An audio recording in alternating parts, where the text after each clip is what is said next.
ਨਮਸਕਾਰ ਸਾਥੀਓ, ਤੁਹਾਡਾ ਸਭ ਦਾ ਦ ਡੀਐਸ ਆਫੀਸ਼ੀਅਲ ਚੈਨਲ ਤੇ ਸਵਾਗਤ ਹੈ।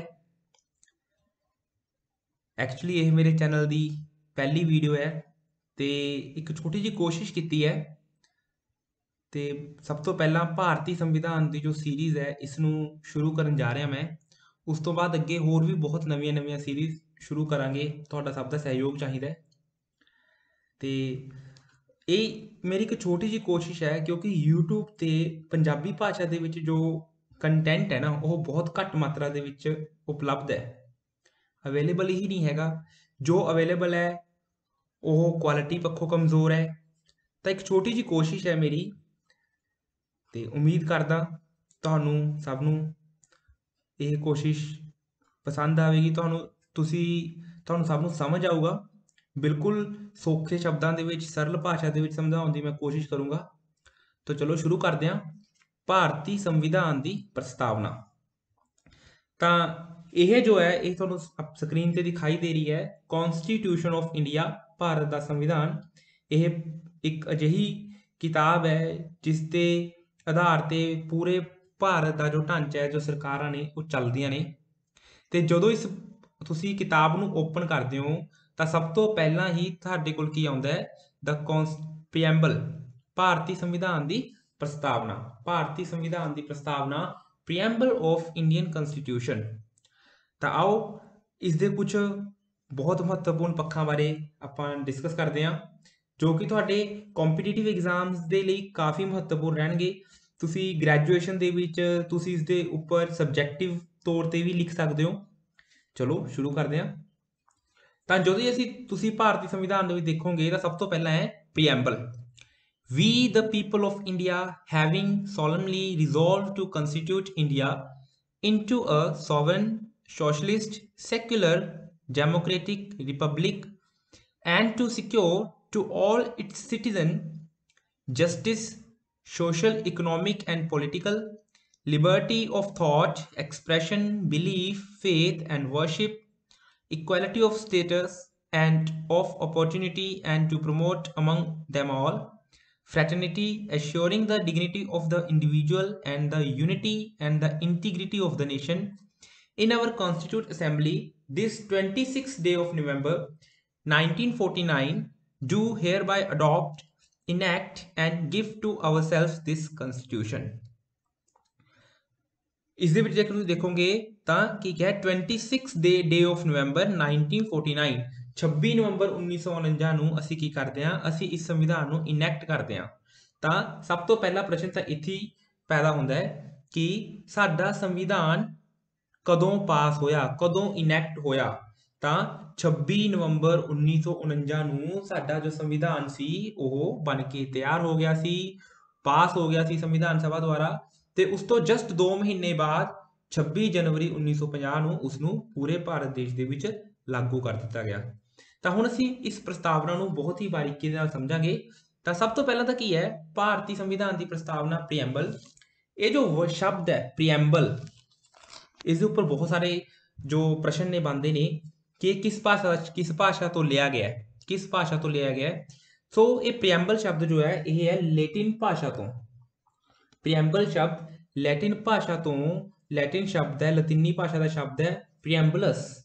ਪ੍ਰੀਐਂਬਲਸ ਤੋਂ ਲਿਆ ਗਿਆ ਹੈ ਜਿਸ ਦਾ ਮਤਲਬ ਕੀ ਹੈ?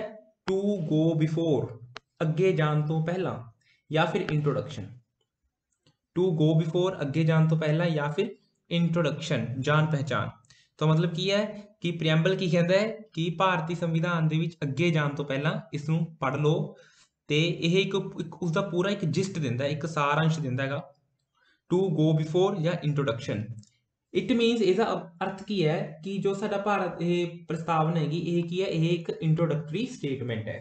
ਇਹ ਇੱਕ ਇੰਟਰੋਡਕਟਰੀ ਸਟੇਟਮੈਂਟ ਹੈ। ਇਸ ਨੂੰ ਅਸੀਂ ਇੱਕ ਬਲੂ ਪ੍ਰਿੰਟ ਦੇ ਤੌਰ ਤੇ ਵੀ ਜਾਣ ਸਕਦੇ ਹਾਂ ਕਿ ਇਹ ਇੱਕ ਤਰ੍ਹਾਂ ਦਾ ਬਲੂ ਪ੍ਰਿੰਟ ਹੈ। ਤੁਸੀਂ ਸਿਰਫ ਪ੍ਰਸਤਾਵਨਾ ਤੋਂ ਹੀ ਅੰਦਾਜ਼ਾ ਲਗਾ ਸਕਦੇ ਹੋ ਕਿ ਸਾਡੇ ਭਾਰਤ ਦੇ ਸੰਵਿਧਾਨ ਵਿੱਚ ਕੀ ਕੁਝ ਹੋ ਸਕਦਾ ਹੈ।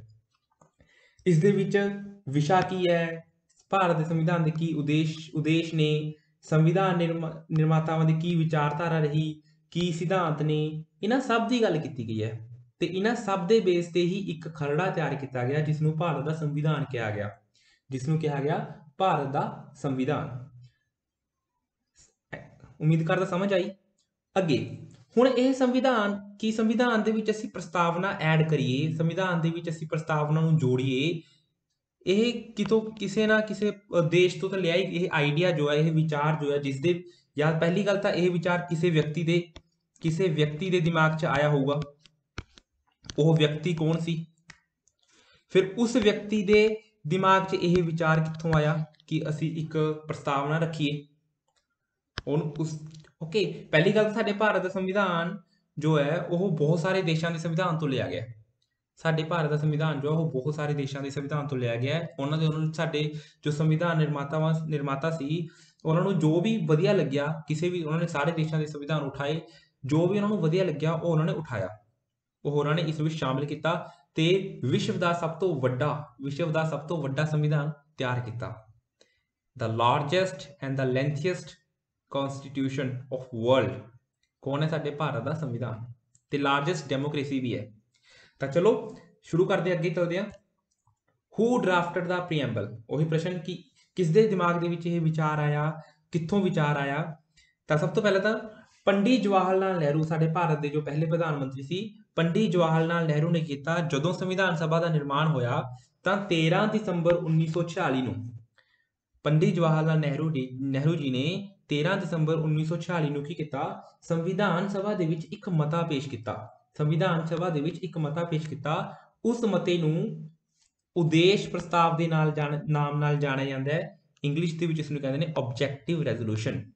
ਇੰਗਲਿਸ਼ ਦੇ ਵਿੱਚ ਇਸ ਨੂੰ ਕੀ ਕਿਹਾ ਜਾਂਦਾ ਹੈ? Objective resolution. ਇੰਗਲਿਸ਼ ਦੇ ਵਿੱਚ ਮੈਂ ਤਾਂ ਕਰਵਾ ਰਿਹਾ ਕਿਉਂਕਿ ਕਈ ਵਾਰ ਐਗਜ਼ਾਮ ਦੇ ਵਿੱਚ, ਕੰਪੀਟੀਟਿਵ ਐਗਜ਼ਾਮ ਦੇ ਵਿੱਚ ਉਸ ਨੂੰ ਟ੍ਰਾਂਸਲੇਟ ਕਰਦੇ ਟਾਈਮ ਸ਼ਬਦਾਂ ਦਾ ਥੋੜਾ ਬਹੁਤ ਹੇਰ-ਫੇਰ ਕਰਤਾ ਜਾਂਦਾ ਹੈ, ਤਾਂ ਬੱਚੇ ਕਨਫਿਊਜ਼ ਹੋ ਜਾਂਦੇ ਨੇ। ਇਸ ਲਈ ਤੁਸੀਂ ਇੰਗਲਿਸ਼ ਦੇ ਜੋ ਵਰਡ ਨੇ ਇਹਨਾਂ ਨੂੰ ਧਿਆਨ ਨਾਲ ਸਮਝਿਓ। ਸੰਵਿਧਾਨ ਸਭਾ ਵਿੱਚ ਮਤਾ ਪੇਸ਼ ਕੀਤਾ। ਉਸ ਮਤੇ ਦਾ ਕੀ ਨਾਮ ਸੀ? ਉਸ ਮਤੇ ਦਾ ਨਾਮ ਸੀ ਆਬਜੈਕਟਿਵ ਰੈਜ਼ੋਲੂਸ਼ਨ। ਹੁਣ ਇਸ ਵਿੱਚ ਕੀ ਸੀ ਕਿ ਉਹਨਾਂ ਨੇ ਇੱਕ ਆਬਜੈਕਟਿਵ ਰੈਜ਼ੋਲੂਸ਼ਨ ਦਿੱਤਾ, ਜਿੰਨੇ ਵੀ ਸੰਵਿਧਾਨ ਸਭਾ ਦੇ ਮੈਂਬਰ ਸੀ, ਕਿ ਸਾਡਾ ਸੰਵਿਧਾਨ ਕਿਹੋ ਜਿਹਾ ਹੋਣਾ ਚਾਹੀਦਾ ਹੈ। ਇਹ ਇੱਕ ਰੈਜ਼ੋਲੂਸ਼ਨ ਸੀ, ਇਹ ਇੱਕ ਮਤਾ ਸੀ, ਇੱਕ ਤਰ੍ਹਾਂ ਦਾ ਕੱਚਾ ਉਹ ਸੀ ਕਿ ਸਾਡਾ ਸੰਵਿਧਾਨ ਕਿਹੋ ਜਿਹਾ ਹੋਣਾ ਚਾਹੀਦਾ ਹੈ, ਇਸ ਵਿੱਚ ਕੀ ਸ਼ਾਮਿਲ ਹੋਣਾ ਚਾਹੀਦਾ ਹੈ, ਕਿਉਂ ਉਹ ਜੋ ਚੀਜ਼ਾਂ ਸ਼ਾਮਿਲ ਹੋਣੀ ਚਾਹੀਦੀਆਂ ਨੇ ਉਹ ਕਿਉਂ ਸ਼ਾਮਿਲ ਹੋਣੀ ਚਾਹੀਦੀਆਂ ਨੇ। ਸੋ ਇਸ ਨੂੰ ਕਿਹਾ ਗਿਆ ਸੀ ਆਬਜੈਕਟਿਵ ਰੈਜ਼ੋਲੂਸ਼ਨ। ਤੇ ਇਸੇ ਆਬਜੈਕਟਿਵ ਰੈਜ਼ੋਲੂਸ਼ਨ ਨੂੰ ਕੀ ਕੀਤਾ? ਇਸੇ ਆਬਜੈਕਟਿਵ ਰੈਜ਼ੋਲੂਸ਼ਨ ਨੂੰ ਜਸਟ 1 ਮਹੀਨੇ ਬਾਅਦ 13 ਦਸੰਬਰ 22 ਜਨਵਰੀ 1947 ਇਸੇ ਆਬਜੈਕਟਿਵ ਰੈਜ਼ੋਲੂਸ਼ਨ ਨੂੰ ਕੀਤਾ। ਇਸ ਵਿੱਚ ਥੋੜੀ ਕੱਟ-ਵੱਢ ਕਰਕੇ ਇਸ ਨੂੰ ਸੋਧ ਕੇ 22 ਜਨਵਰੀ 1947 ਨੂੰ ਪ੍ਰਸਤਾਵਨਾ ਦੇ ਤੌਰ ਤੇ ਅਡਾਪਟ ਕਰ ਲਿਆ ਗਿਆ। 22 ਜਨਵਰੀ 1947 ਨੂੰ ਪ੍ਰਸਤਾਵਨਾ ਦੇ ਤੌਰ ਤੇ ਅਡਾਪਟ ਕਰ ਲਿਆ ਗਿਆ, ਸਵੀਕਾਰ ਕਰ ਲਿਆ ਗਿਆ। ਸੋ ਇਥੋਂ ਬਹੁਤ ਸਾਰੇ ਪ੍ਰਸ਼ਨ ਬਣਦੇ ਨੇ, ਇਸ ਚੀਜ਼ ਤੋਂ ਬਹੁਤ ਸਾਰੇ ਪ੍ਰਸ਼ਨ ਬਣਦੇ ਨੇ ਕਿ ਸੰਵਿਧਾਨ ਕਿਸ ਤੋਂ ਪਾਸ ਹੋਇਆ? ਆਬਜੈਕਟਿਵ ਰੈਜ਼ੋਲੂਸ਼ਨ ਤੋਂ। ਕਿਸਨੇ? ਪੰਡਿਤ ਜਵਾਹਰ ਲਾਲ ਨਹਿਰੂ ਜੀ ਨੇ। ਇਹ ਜੋ ਆਬਜੈਕਟਿਵ ਰੈਜ਼ੋਲੂਸ਼ਨ ਸੀ ਕਦੋਂ ਪੇਸ਼ ਕੀਤਾ ਸੰਵਿਧਾਨ ਸਭਾ ਦੇ ਵਿੱਚ? 13 ਦਸੰਬਰ 1946 ਨੂੰ। ਤੇ 22 ਜਨਵਰੀ 1947 ਨੂੰ ਸੰਵਿਧਾਨ ਸਭਾ ਨੇ ਸਰਵਸੰਮਤੀ ਨਾਲ, ਮਤਲਬ ਸਭ ਨੇ ਇਕਜੁੱਟ ਹੋ ਕੇ ਕੀ ਹੈ, ਇਸ ਨੂੰ ਪ੍ਰਸਤਾਵਨਾ ਦੇ ਤੌਰ ਤੇ ਅਡਾਪਟ ਕਰ ਲਿਆ ਗਿਆ। ਹੁਣ ਜਵਾਹਰ ਲਾਲ ਨਹਿਰੂ ਜੀ ਦੇ ਕੀ ਦਿਮਾਗ ਦੇ ਵਿੱਚ ਇਹ ਵਿਚਾਰ ਕਿੱਥੋਂ ਆਇਆ? ਤਾਂ ਉਹਨਾਂ ਨੂੰ ਇਹ ਜੋ ਆਈਡੀਆ ਆਇਆ, ਇਹ ਜੋ ਪ੍ਰਸਤਾਵਨਾ ਦਾ ਵਿਚਾਰ ਸੀ, ਇਹ ਲਿਆ ਗਿਆ ਅਮਰੀਕਨ ਕਨਸਟੀਟਿਊਸ਼ਨ, ਅਮਰੀਕਾ ਦੇ ਸੰਵਿਧਾਨ ਤੋਂ ਲਿਆ ਗਿਆ ਹੈ। ਅਮਰੀਕਨ ਕਨਸਟੀਟਿਊਸ਼ਨ ਅਮਰੀਕਾ ਦੇ ਸੰਵਿਧਾਨ ਤੋਂ ਲਿਆ ਗਿਆ ਹੈ, USA ਦੇ ਸੰਵਿਧਾਨ ਤੋਂ ਲਿਆ ਗਿਆ ਹੈ। ਤੇ ਇੱਕ ਚੀਜ਼ ਹੋਰ ਤੁਹਾਨੂੰ ਮੈਂ ਇੱਥੇ ਦੱਸ ਦਵਾਂ, ਪ੍ਰਸਤਾਵਨਾ ਸ਼ਾਮਿਲ ਕਰਨ ਵਾਲਾ ਸਭ ਤੋਂ ਪਹਿਲਾ ਦੇਸ਼ ਅਮਰੀਕਾ ਸੀ। ਪ੍ਰਸਤਾਵਨਾ ਸ਼ਾਮਿਲ ਕਰਨ ਵਾਲਾ ਸਭ ਤੋਂ ਪਹਿਲਾ ਦੇਸ਼ ਅਮਰੀਕਾ ਸੀ। ਤੇ ਜਿਸ ਤਰ੍ਹਾਂ ਆਪਣੇ ਸੰਵਿਧਾਨ ਦੇ ਵਿੱਚ ਹੈ we the people of India, ਜਦੋਂ ਪ੍ਰਸਤਾਵਨਾ ਸ਼ੁਰੂ ਹੁੰਦੀ ਹੈ ਤਾਂ ਉਸਦੇ ਪਹਿਲੇ ਜੋ ਸ਼ਬਦ ਨੇ ਉਹ ਕੀ ਹੈ? We the people of India. ਤੁਸੀਂ ਦੇਖੋਗੇ ਵੀ ਦ ਪੀਪਲ ਆਫ ਇੰਡੀਆ। ਇਹੀ ਸ਼ਬਦ ਜੋ ਨੇ, ਇਹੀ ਸ਼ਬਦ ਅਮਰੀਕਾ ਦੇ ਜੋ ਅਮਰੀਕਨ ਕਨਸਟੀਟਿਊਸ਼ਨ ਦੀ ਜੋ ਪ੍ਰੈਂਬਲ ਹੈ, we the people of USA, we the people of United States of America, ਇਹੀ ਸ਼ਬਦ ਉਸਦੇ ਨੇ। ਤਾਂ ਇਸ ਤੋਂ ਹੀ ਪਤਾ ਚੱਲਦਾ ਹੈ ਕਿ ਇਹ ਜੋ ਪ੍ਰਸਤਾਵਨਾ ਦਾ ਆਈਡੀਆ ਹੈਗਾ, ਇਹ ਕਿੱਥੋਂ ਲਿਆ ਗਿਆ ਹੈ? ਇਹ ਅਮਰੀਕਾ ਦੇ ਸੰਵਿਧਾਨ ਤੋਂ ਲਿਆ ਗਿਆ ਹੈ। ਇਹ ਅਮਰੀਕਾ ਦੇ ਸੰਵਿਧਾਨ ਤੋਂ, ਅਮਰੀਕਨ ਕਨਸਟੀਟਿਊਸ਼ਨ ਤੋਂ ਲਿਆ ਗਿਆ ਹੈ। ਤਾਂ ਇੱਕ ਪ੍ਰਸ਼ਨ ਇਹ ਵੀ ਬਣਦਾ ਹੈ ਕਿ ਭਾਰਤੀ ਸੰਵਿਧਾਨ ਦੀ ਜੋ ਪ੍ਰਸਤਾਵਨਾ ਹੈ ਉਹ ਕਿੱਥੋਂ ਲਈ ਗਈ ਹੈ? किस संविधान तो ली गई है, किस देश के संविधान तो ली गई है, तो अमेरिका के संविधान तो ली गई है। बहुत सारी चीज़ां ने, फंडामेंटल राइट्स किस देश के संविधान तो लिए गए ने, DPSP directive principle of state policy किस देश के संविधान तो लिए गए ने। सो बहुत चीज़ां ने जो ਅਸੀਂ ਅੱਗੇ ਡਿਸਕਸ ਕਰਾਂਗੇ ਆਉਣ ਵਾਲੀਆਂ ਵੀਡੀਓਜ਼ ਦੇ ਵਿੱਚ। ਹੁਣ ਅੱਗੇ ਬਹੁਤ ਇੰਪੋਰਟੈਂਟ ਚੀਜ਼, ਸਾਡੇ ਸੰਵਿਧਾਨ ਦੇ ਵਿੱਚ ਸਾਡਾ ਦੇਸ਼ ਸੰਵਿਧਾਨ ਲਾਗੂ ਹੋਣ ਤੋਂ ਲੈ ਕੇ ਅੱਜ ਤੱਕ, ਅੱਜ ਦੀ ਤਾਰੀਖ ਤੱਕ ਸਿਰਫ ਇੱਕੋ ਹੀ ਸੋਧ ਹੋਈ ਹੈ। ਪੁੱਛਿਆ ਜਾ ਸਕਦਾ ਨੇ ਸੰਵਿਧਾਨ ਦੀ ਪ੍ਰਸਤਾਵਨਾ ਦੇ ਵਿੱਚ ਪ੍ਰਸ਼ਨ ਆ ਸਕਦਾ ਹੈ ਕਿ ਸੰਵਿਧਾਨ ਦੀ ਪ੍ਰਸਤਾਵਨਾ ਦੇ ਵਿੱਚ ਹੁਣ ਤੱਕ ਕਿੰਨੀਆਂ ਸੋਧਾਂ ਹੋ ਚੁੱਕੀਆਂ ਨੇ, ਤਾਂ ਤੁਹਾਡਾ ਆਨਸਰ ਹੋਊਗਾ ਸਿਰਫ ਇੱਕ। ਸਾਡੇ ਭਾਰਤੀ ਸੰਵਿਧਾਨ ਦੀ ਪ੍ਰਸਤਾਵਨਾ ਦੇ ਵਿੱਚ ਸਿਰਫ ਇੱਕ ਵਾਰ ਹੀ ਸੋਧ ਹੋਈ ਹੈ। ਕਦੋਂ ਹੋਈ ਹੈ? 42ਵੀਂ ਸੋਧ, 42nd constitutional amendment act, CAA। ਇਸ ਦਾ ਮਤਲਬ ਕੀ ਹੈ? Constitutional amendment act, constitutional amendment act. ਤੇ ਇਹ ਕਦੋਂ ਹੋਈ ਸੀ? ਇਹ ਜੋ 42ਵੀਂ ਸੋਧ ਸੀ ਇਹ ਕਦੋਂ ਹੋਈ ਸੀ? ਇਹ ਹੋਈ ਸੀ 1976 ਦੇ ਵਿੱਚ। ਇਹ ਜੋ 42ਵੀਂ ਸੋਧ ਸੀ ਇਹ ਕਦੋਂ ਹੋਈ ਸੀ? ਇਹ 1976 ਦੇ ਵਿੱਚ ਹੋਈ ਸੀ। ਸਿਰਫ 1976 ਦੇ ਵਿੱਚ ਹੀ ਸੋਧ ਹੋਈ ਹੈ, ਉਸ ਤੋਂ ਬਾਅਦ ਅੱਜ ਤੱਕ 1976 ਤੋਂ ਪਹਿਲਾਂ 1976 ਤੋਂ ਬਾਅਦ ਕੋਈ ਸੋਧ ਨਹੀਂ ਹੋਈ। ਸਿਰਫ 1976 ਦੀ ਸੋਧ ਹੋਈ ਸੀ, 42ਵੀਂ ਸੋਧ। ਤੇ ਇਸ 42ਵੀਂ ਸੋਧ ਨੂੰ ਇਸ ਦੇ ਵਿੱਚ ਵੀ ਬਹੁਤ ਪ੍ਰਸ਼ਨ ਆਉਂਦਾ ਕਿ ਕਿਉਂਕਿ ਇਹ ਇੱਕ ਬਹੁਤ ਵੱਡੀ ਸੋਧ ਸੀ, ਇਸ ਦੇ ਵਿੱਚ ਸੰਵਿਧਾਨ ਦੇ ਬਹੁਤ ਸਾਰੇ ਭਾਗਾਂ ਦੇ ਵਿੱਚ ਸੋਧ ਕੀਤੀ ਗਈ ਤੇ ਇਸੇ 42ਵੀਂ ਸੋਧ ਨੂੰ ਮਿਨੀ ਕਨਸਟੀਟਿਊਸ਼ਨ ਵੀ ਕਹਿੰਦੇ ਨੇ। ਪ੍ਰਸ਼ਨ ਆ ਸਕਦਾ ਹੈ ਕਿ ਭਾਰਤੀ ਸੰਵਿਧਾਨ ਦੀ ਕਿਸ ਸੋਧ ਨੂੰ ਮਿਨੀ ਸੰਵਿਧਾਨ ਕਿਹਾ ਜਾਂਦਾ ਹੈ, ਛੋਟਾ ਸੰਵਿਧਾਨ ਕਿਹਾ ਜਾਂਦਾ ਹੈ, ਮਿਨੀ ਕਨਸਟੀਟਿਊਸ਼ਨ ਕਿਹਾ ਜਾਂਦਾ ਹੈ? ਤਾਂ ਤੁਹਾਡਾ ਆਨਸਰ ਹੋਊਗਾ 42ਵੀਂ ਸੋਧ ਨੂੰ।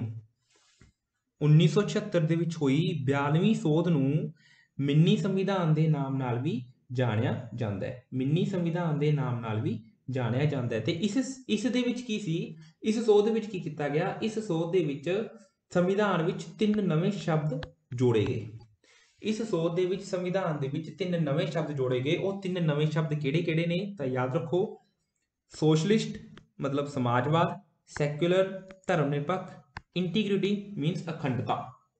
ਇਹ 3 ਨਵੇਂ ਸ਼ਬਦ ਜੋੜੇ ਗਏ, ਸੋਸ਼ਲਿਸਟ, ਸੈਕੂਲਰ, ਇੰਟੀਗ੍ਰਿਟੀ। ਇਹ 3 ਨਵੇਂ ਸ਼ਬਦ ਜੋ ਸੀ ਕਿਸ ਸੋਧ ਦੇ ਅਧੀਨ ਜੋੜੇ ਗਏ?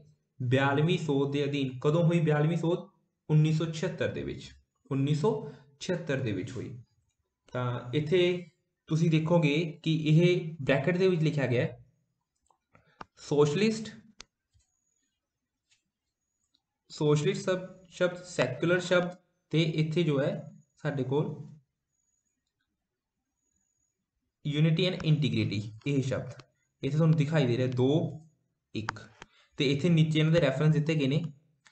ਬਾਏ ਦਾ ਕਨਸਟੀਟਿਊਸ਼ਨ 42nd ਅਮੈਂਡਮੈਂਟ ਐਕਟ 1976 ਦੇ ਵਿੱਚ ਇਹ 2 ਸ਼ਬਦ ਜੋੜੇ ਗਏ। ਤੇ ਉਸ ਤੋਂ ਬਾਅਦ ਤੇ ਇਹ ਕਦੋਂ ਤੋਂ ਵਿਦ ਇਫੈਕਟ ਫਰੋਮ, ਕਦੋਂ ਤੋਂ ਲਾਗੂ?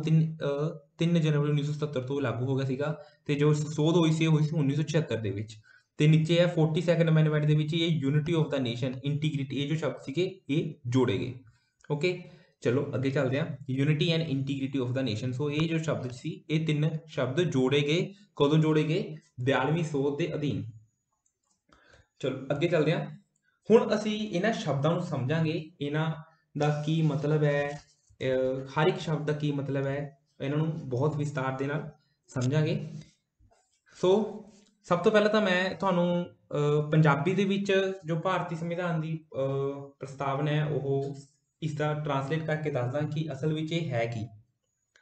ਸੋ ਵੀ ਦ ਪੀਪਲ ਆਫ ਇੰਡੀਆ, ਅਸੀਂ ਭਾਰਤ ਦੇ ਲੋਕ ਭਾਰਤ ਨੂੰ ਇੱਕ ਪ੍ਰਭੂਸੱਤਾਧਾਰੀ, ਸਮਾਜਵਾਦੀ, ਧਰਮ ਨਿਰਪੱਖ, ਲੋਕਤੰਤਰੀ ਗਣਰਾਜ ਬਣਾਉਣ ਲਈ ਅਤੇ ਉਸਦੇ ਸਭ ਨਾਗਰਿਕਾਂ ਨੂੰ ਸਮਾਜਿਕ, ਆਰਥਿਕ ਅਤੇ ਰਾਜਨੀਤਿਕ ਨਿਆਂ, ਵਿਚਾਰ ਪ੍ਰਗਟਾਉਣ, ਵਿਸ਼ਵਾਸ, ਧਰਮ ਅਤੇ ਉਪਾਸਨਾ ਦੀ ਸੁਤੰਤਰਤਾ, ਪ੍ਰਤਿਸ਼ਠਾ, ਅਵਸਰ ਦੀ ਸਮਤਾ ਪ੍ਰਾਪਤ ਕਰਵਾਉਣ ਲਈ ਅਤੇ ਉਹਨਾਂ ਸਭ ਵਿਚਕਾਰ ਵਿਅਕਤੀ ਦਾ ਗੌਰਵ, ਕੌਮ ਦੀ ਏਕਤਾ ਅਤੇ ਅਖੰਡਤਾ ਸੁਨਿਸ਼ਚਿਤ ਕਰਨ ਵਾਲਾ ਭਾਈਚਾਰਾ ਵਧਾਉਣ ਲਈ ਦ੍ਰਿੜ ਹੋ ਕੇ ਆਪਣੀ ਸੰਵਿਧਾਨ ਸਭਾ ਵਿੱਚ ਨਵੰਬਰ 1949 ਦੇ 26ਵੇਂ ਦਿਨ ਇਸ ਦੁਆਰਾ ਇਸ ਸੰਵਿਧਾਨ ਨੂੰ ਅੰਗੀਕਾਰ ਕਰਦੇ ਹਾਂ। ਬਣਾਉਂਦੇ ਹਾਂ ਅਤੇ ਆਪਣੇ ਆਪ ਨੂੰ ਅਰਪਦੇ ਹਾਂ। ਸੋ ਭਾਰਤ ਦੇ ਜੋ ਜਿੰਨੇ ਵੀ ਲੋਕ ਨੇ, ਭਾਰਤ ਦੀ ਜਨਤਾ ਹੈ, ਉਹ ਇਸ ਨੂੰ ਅਪਣਾਉਂਦੀ ਹੈ। ਹੁਣ ਤੁਸੀਂ ਕਹੋਗੇ ਕਿ ਜੀ ਭਾਰਤ ਦੀ ਜਨਤਾ ਨੇ ਕਿਵੇਂ ਅਪਣਾਇਆ? ਸੋ ਭਾਰਤ ਦੀ ਜਨਤਾ ਨੇ ਇਲੈਕਟ ਕਰਕੇ ਸੰਵਿਧਾਨ ਸਭਾ ਦੇ ਵਿੱਚ ਆਪਣੇ ਪ੍ਰਤੀਨਿਧ ਭੇਜੇ ਸੀ। ਉਹਨਾਂ ਨੇ ਉਹ ਭਾਰਤ ਦੀ ਜਨਤਾ ਦੇ ਬਿਹਾਫ ਤੇ ਉਹਨਾਂ ਨੇ ਕਿਸੇ ਸੰਵਿਧਾਨ ਸਭਾ ਦੇ ਵਿੱਚ ਉਹਨਾਂ ਨੇ ਸੰਵਿਧਾਨ ਨਿਰਮਿਤ ਕੀਤਾ। ਇਟ ਮੀਨਸ ਉਹ ਇੱਕ ਤਰ੍ਹਾਂ ਦਾ ਲੋਕਾਂ ਲਈ ਸੀ, ਲੋਕਾਂ ਦੁਆਰਾ ਹੀ ਕੀਤਾ ਗਿਆ ਸੀ। ਸੋ ਇਸੇ ਲਈ ਵੀ ਦ ਪੀਪਲ ਆਫ ਇੰਡੀਆ। ਚਲੋ, ਸੋ ਹੁਣ ਇਸ ਨੂੰ ਅਸੀਂ ਡਿਸਕਸ ਕੱਲੇ ਸ਼ਬਦ ਨੂੰ ਅਸੀਂ ਇੱਥੇ ਸਮਝਾਂਗੇ ਕਿ ਇਹਦਾ ਕੀ ਰੋਲ ਹੈ, ਕੀ ਭੂਮਿਕਾ ਹੈ। ਸੋ ਇਹਦੇ ਵਿੱਚ ਆਉਂਦਾ ਹੈ we the people of India. The people of India, ਇਹ ਜੋ ਸ਼ਬਦ ਨੇ ਇਹ ਕੀ ਹੈ? ਇਹ ਕਿਸ ਨੂੰ, ਇਹ ਸੋਰਸ ਨੂੰ ਦਰਸਾਉਂਦੇ ਨੇ, ਸਰੋਤ ਨੂੰ ਦਰਸਾਉਂਦੇ ਨੇ ਕਿ ਜੋ ਭਾਰਤੀ ਸੰਵਿਧਾਨ ਦਾ ਜੋ ਸਰੋਤ ਕੀ ਹੈ, ਸਰੋਤ ਕੌਣ ਨੇ? ਜਿਨ੍ਹਾਂ ਨੇ ਬਣਾਇਆ? ਭਾਰਤ ਦੇ ਲੋਕ। ਤੇ ਦੂਸਰਾ ਇਹ ਪਾਵਰ ਨੂੰ ਦਰਸਾਉਂਦੇ ਨੇ। ਕਿਸ ਦੀ ਪਾਵਰ ਨੂੰ? ਭਾਰਤ ਦੇ ਲੋਕਾਂ ਦੀ, ਭਾਰਤ ਦੀ ਜਨਤਾ ਦੀ, ਭਾਰਤ ਦੇ ਨਾਗਰਿਕਾਂ ਦੀ ਪਾਵਰ ਨੂੰ ਦਰਸਾਉਂਦੇ ਨੇ।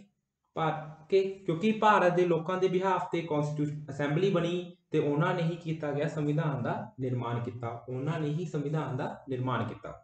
ਉਸ ਤੋਂ ਬਾਅਦ ਸਾਡੇ ਕੋਲ ਜੋ ਸ਼ਬਦ ਆਉਂਦੇ ਨੇ, sovereign, socialist, secular, democratic, republic. ਸੋ ਇਹ ਜੋ ਸ਼ਬਦ ਨੇ ਇਹਨਾਂ ਨੂੰ ਧਿਆਨ 'ਚ ਰੱਖਣਾ ਹੈ। ਇਹ ਜੋ ਤੁਹਾਡੇ ਕੋਲ 1 2 3 4 5 ਇਹ ਜੋ 5 ਸ਼ਬਦ ਨੇ, ਇਹ ਕਿਸ ਨੂੰ ਦਰਸਾਉਂਦੇ ਨੇ? ਇਹ ਭਾਰਤੀ ਸੰਵਿਧਾਨ ਦੀ ਜੋ ਪ੍ਰਕਿਰਤੀ ਹੈ, ਜੋ ਨੇਚਰ ਹੈ ਉਸਦਾ, ਭਾਰਤੀ ਸੰਵਿਧਾਨ ਦੀ ਜੋ ਪ੍ਰਕਿਰਤੀ ਹੈ ਉਸ ਨੂੰ ਦਰਸਾਉਂਦੇ ਨੇ, ਪ੍ਰਕਿਰਤੀ ਨੂੰ ਦਰਸਾਉਂਦੇ ਨੇ। Sovereign, socialist, secular, democratic, republic.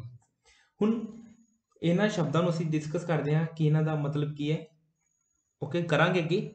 ਉਸ ਤੋਂ ਬਾਅਦ ਜਸਟਿਸ, ਲਿਬਰਟੀ, ਇਕੁਐਲਿਟੀ, ਫ੍ਰੈਟਰਨਿਟੀ, ਇਹ ਜੋ ਸ਼ਬਦ ਨੇ, ਇਹ ਸਾਰਾ ਇਹ ਕੀ ਦਰਸਾਉਂਦੇ ਨੇ? ਇਹ ਇਸ ਦੇ ਉਦੇਸ਼ਾਂ ਨੂੰ ਦਰਸਾਉਂਦੇ ਨੇ, ਇਸ ਦੀ ਵਿਸ਼ੇਸ਼ਤਾਵਾਂ ਨੂੰ ਦਰਸਾਉਂਦੇ ਨੇ, ਇਸ ਦੇ ਆਬਜੈਕਟਿਵਸ ਨੂੰ ਦਰਸਾਉਂਦੇ ਨੇ ਕਿ ਇਸ ਦੇ ਉਦੇਸ਼ ਕੀ ਨੇ, ਇਹ ਕਿਉਂ ਬਣਾਇਆ ਗਿਆ ਹੈ, ਭਾਰਤੀ ਸੰਵਿਧਾਨ ਕਿਉਂ ਬਣਾਇਆ ਗਿਆ ਹੈ, ਇਸ ਦੇ ਉਦੇਸ਼ਾਂ ਨੂੰ ਦਰਸਾਉਂਦੇ ਨੇ। ਫ੍ਰੈਟਰਨਿਟੀ। ਓਕੇ, ਸੋ 26 ਇਸ ਦੇ ਵਿੱਚ ਲਿਖਿਆ ਗਿਆ 26 ਡੇ ਆਫ ਨਵੰਬਰ 1949। ਇਹ ਡੇਟ ਕੀ ਹੈ? ਜਿਸ ਦਿਨ ਸਾਡਾ ਸੰਵਿਧਾਨ ਕੀ ਸੀਗਾ? ਬਣ ਕੇ ਤਿਆਰ ਹੋ ਗਿਆ ਸੀ। ਜਿਸ ਦਿਨ ਸਾਡਾ ਸੰਵਿਧਾਨ ਬਣ ਕੇ ਤਿਆਰ ਹੋ ਗਿਆ ਸੀ। ਇੱਕ ਚੀਜ਼ ਯਾਦ ਰੱਖਿਓ, ਸਾਡੇ ਸੰਵਿਧਾਨ ਨੂੰ ਬਣਨ ਦੇ ਵਿੱਚ 2 ਸਾਲ 11 ਮਹੀਨੇ ਤੇ 18 ਦਿਨ ਦਾ ਸਮਾਂ ਲੱਗਿਆ। 2 ਸਾਲ 11 ਮਹੀਨੇ ਤੇ 18 ਦਿਨ ਦਾ ਸਮਾਂ ਲੱਗਿਆ ਸੀ। ਇਹ ਚੀਜ਼ ਯਾਦ ਰੱਖਣੀ ਹੈ। ਭਾਰਤੀ ਸੰਵਿਧਾਨ ਨੂੰ ਬਣਨ ਵਿੱਚ ਟੋਟਲ ਕਿੰਨਾ ਸਮਾਂ ਲੱਗਿਆ? ਕੁੱਲ ਕਿੰਨਾ ਸਮਾਂ ਲੱਗਿਆ? 2 ਸਾਲ 11 ਮਹੀਨੇ 18 ਦਿਨ ਦਾ ਸਮਾਂ ਲੱਗਿਆ। ਤੇ 26 ਨਵੰਬਰ 1949 ਨੂੰ ਸਾਡੇ ਭਾਰਤ ਦਾ ਸੰਵਿਧਾਨ ਬਣ ਕੇ ਤਿਆਰ ਹੋ ਗਿਆ ਸੀ। ਭਾਰਤੀ ਸੰਵਿਧਾਨ ਸਭਾ ਦੁਆਰਾ ਪਾਸ ਕਰ ਦਿੱਤਾ ਗਿਆ ਸੀ ਤੇ ਕੁਝ ਖੇਤਰਾਂ ਵਿੱਚ ਲਾਗੂ ਵੀ ਕਰ ਦਿੱਤਾ ਗਿਆ ਸੀ ਤੇ ਪੂਰੀ ਤਰ੍ਹਾਂ ਇਹ 26 ਜਨਵਰੀ 1950 ਨੂੰ ਪੂਰੇ ਦੇਸ਼ ਦੇ ਵਿੱਚ ਲਾਗੂ ਕਰ ਦਿੱਤਾ ਗਿਆ ਸੀ ਤੇ ਜਿਸ ਨੂੰ ਅਸੀਂ ਗਣਤੰਤਰ ਦਿਵਸ ਦੇ ਤੌਰ ਤੇ, ਰਿਪਬਲਿਕ ਡੇ ਦੇ ਤੌਰ ਤੇ ਮਨਾਉਂਦੇ ਹਾਂ ਹਰ ਸਾਲ। 26 ਜਨਵਰੀ 1950 ਨੂੰ ਲਾਗੂ ਹੋਇਆ ਸੀ। ਚਲਿਏ ਹੁਣ ਅੱਗੇ ਕੱਲੇ ਸ਼ਬਦ ਨੂੰ ਸਮਝਦੇ ਹਾਂ ਕਿ ਉਸਦਾ ਮਤਲਬ ਕੀ ਹੈ, ਉਸਦਾ ਮੀਨਿੰਗ ਕੀ ਹੈ। ਸੋ ਸਭ ਤੋਂ ਪਹਿਲਾਂ ਸਾਡੇ ਕੋਲ ਜੋ ਸ਼ਬਦ ਆਉਂਦਾ ਉਹ ਆਉਂਦਾ ਸੋਵਰਨ। ਸਭ ਤੋਂ ਪਹਿਲਾਂ ਜੋ ਸਾਡੇ ਕੋਲ ਸ਼ਬਦ ਆਉਂਦਾ ਸੋਵਰਨ, ਇਸ ਦਾ ਮਤਲਬ ਹੁੰਦਾ ਹੈ ਪ੍ਰਭੂ ਸੱਤਾ ਸੰਪੰਨ। ਇਸ ਦਾ ਮਤਲਬ ਹੁੰਦਾ ਹੈ ਪ੍ਰਭੂ ਸੱਤਾ ਸੰਪੰਨ। ਪ੍ਰਭੂ ਸੱਤਾ ਸੰਪੰਨ, ਇਸ ਦਾ ਮਤਲਬ ਕੀ ਹੈ? ਪ੍ਰਭੂ ਸੱਤਾ ਸੰਪੰਨ ਦਾ ਮਤਲਬ ਹੈ ਇੱਕ ਆਜ਼ਾਦ ਦੇਸ਼। ਇੱਕ ਆਜ਼ਾਦ ਦੇਸ਼ ਮਤਲਬ ਕੋਈ ਵੀ ਦੂਸਰਾ ਦੇਸ਼ ਉਸਦੇ ਅੰਦਰੂਨੀ ਮਾਮਲਿਆਂ ਦੇ ਵਿੱਚ, ਉਸਦੇ ਜੋ ਵੀ ਉਹ ਦੇਸ਼ ਉਸਦੀ ਸਰਕਾਰ ਫੈਸਲੇ ਲੈਂਦੀ ਹੈ ਉਹਨਾਂ ਵਿੱਚ ਇੰਟਰਫੇਅਰ ਨਹੀਂ ਕਰ ਸਕਦਾ। ਸੋ ਸੋਵਰਨ ਦਾ ਮਤਲਬ ਕੀ ਹੈ ਕਿ ਉਹ ਦੇਸ਼ ਕੀ ਹੈ, ਕੁਝ ਵੀ ਕਰੇ ਉਹ ਆਪਣੇ ਫੈਸਲੇ ਆਪ ਲੈ ਸਕਦਾ ਹੈ। ਉਹ ਦੇਸ਼ ਆਪਣੇ ਫੈਸਲੇ ਆਪ ਲੈ ਸਕਦਾ ਹੈ। ਕੋਈ ਵੀ ਬਾਹਰਲੀ ਸ਼ਕਤੀ, ਕੋਈ ਵੀ ਬਾਹਰਲਾ ਦੇਸ਼ ਉਸਦੇ ਅੰਦਰੂਨੀ ਮਾਮਲਿਆਂ ਦੇ ਵਿੱਚ ਮਤਲਬ ਦਖਲਅੰਦਾਜ਼ੀ ਨਹੀਂ ਕਰ ਸਕਦਾ। ਇਸ ਦਾ ਮਤਲਬ ਕੀ ਹੈ? ਉਹ ਦੇਸ਼ ਕੀ ਹੈ? ਪ੍ਰਭੂ ਸੱਤਾ ਸੰਪੰਨ ਹੈ। ਸਾਡਾ ਭਾਰਤ ਜੋ ਹੈ, ਭਾਰਤ ਇੱਕ ਪ੍ਰਭੂ ਸੱਤਾ ਸੰਪੰਨ ਦੇਸ਼ ਹੈ। ਸਾਡਾ ਭਾਰਤ ਇੱਕ ਪ੍ਰਭੂ ਸੱਤਾ ਸੰਪੰਨ ਜੋ ਹੈ ਇੱਕ ਦੇਸ਼ ਹੈ। ਅੱਗੇ ਦੂਸਰਾ ਸ਼ਬਦ ਜੋ ਸਾਡੇ ਕੋਲ ਹੈ ਉਹ ਹੈ ਸੋਸ਼ਲਿਸਟ। ਦੂਸਰਾ ਸ਼ਬਦ ਸਾਡੇ ਕੋਲ ਕੀ ਹੈ? ਸੋਸ਼ਲਿਸਟ। ਇਹ 42ਵੀਂ ਸੋਧ ਦੇ ਵਿੱਚ ਜੋੜਿਆ ਗਿਆ ਸੀ। ਜੇਕਰ ਮੂਲ ਸੰਵਿਧਾਨ ਜਦੋਂ ਸੰਵਿਧਾਨ ਬਣਿਆ ਸੀ ਉਦੋਂ ਇਹ ਸ਼ਬਦ ਨਹੀਂ ਸੀ। ਜਦੋਂ ਸੰਵਿਧਾਨ ਬਣਿਆ ਸੀ, ਯਾਦ ਰੱਖਿਓ, ਉਦੋਂ ਇਹ ਸ਼ਬਦ ਨਹੀਂ ਸੀ। ਇਹ ਕਦੋਂ ਜੋੜਿਆ ਗਿਆ? ਇਹ 1976 ਦੇ ਵਿੱਚ 42ਵੀਂ ਸੋਧ 'ਚ ਜੋੜਿਆ ਗਿਆ। ਕਈ ਵਾਰ ਪ੍ਰਸ਼ਨ ਆ ਜਾਂਦਾ ਹੈ ਹੇਠ ਲਿਖਿਆਂ ਵਿੱਚੋਂ ਕਿਹੜਾ ਸ਼ਬਦ ਮੂਲ ਸੰਵਿਧਾਨ ਦਾ ਹਿੱਸਾ ਨਹੀਂ ਸੀ? ਕਿਹੜਾ ਸ਼ਬਦ ਮੂਲ ਸੰਵਿਧਾਨ ਦੀ ਪ੍ਰਸਤਾਵਨਾ ਦਾ ਹਿੱਸਾ ਨਹੀਂ ਸੀ? मूल संविधान की प्रस्तावना का हिस्सा नहीं सी, तो ध्यान च रखियो इस चीज़ ਨੂੰ, क्योंकि जो एग्जामिनर है वो किसी भी तरीके ਨਾਲ ਤੁਹਾਨੂੰ प्रश्न पूछ सकता है। जेकर ਤੁਸੀਂ जेकर ਤੁਸੀਂ ਉਸ ਨੂੰ डिटेल ਦੇ ਵਿੱਚ ਸਮਝੋਗੇ ਤਾਂ ਤੁਸੀਂ ਕਦੇ ਵੀ मतलब उलझोगे नहीं। सो उम्मीद करता कि ਤੁਹਾਨੂੰ प्रभु सत्ता संपन्न जो है वो समझ आ गया कि प्रभु सत्ता संपन्न का मतलब की है। सो प्रभु सत्ता संपन्न का मतलब की है कि वह देश जो आज़ाद होवे पूरी तरह नाल ते कोई भी बाहरला देश उसके अंदरूनी मामलों के दखल अंदाजी ना कर सके, उस देश को प्रभु सत्ता संपन्न देश कहा जाता है। भारत एक प्रभु सत्ता संपन्न देश है। आज़ादी तो पहला प्रभु सत्ता संपन्न देश नहीं सी, अंग्रेजों की कॉलोनी सी, अंग्रेजों के अधीन सी असी।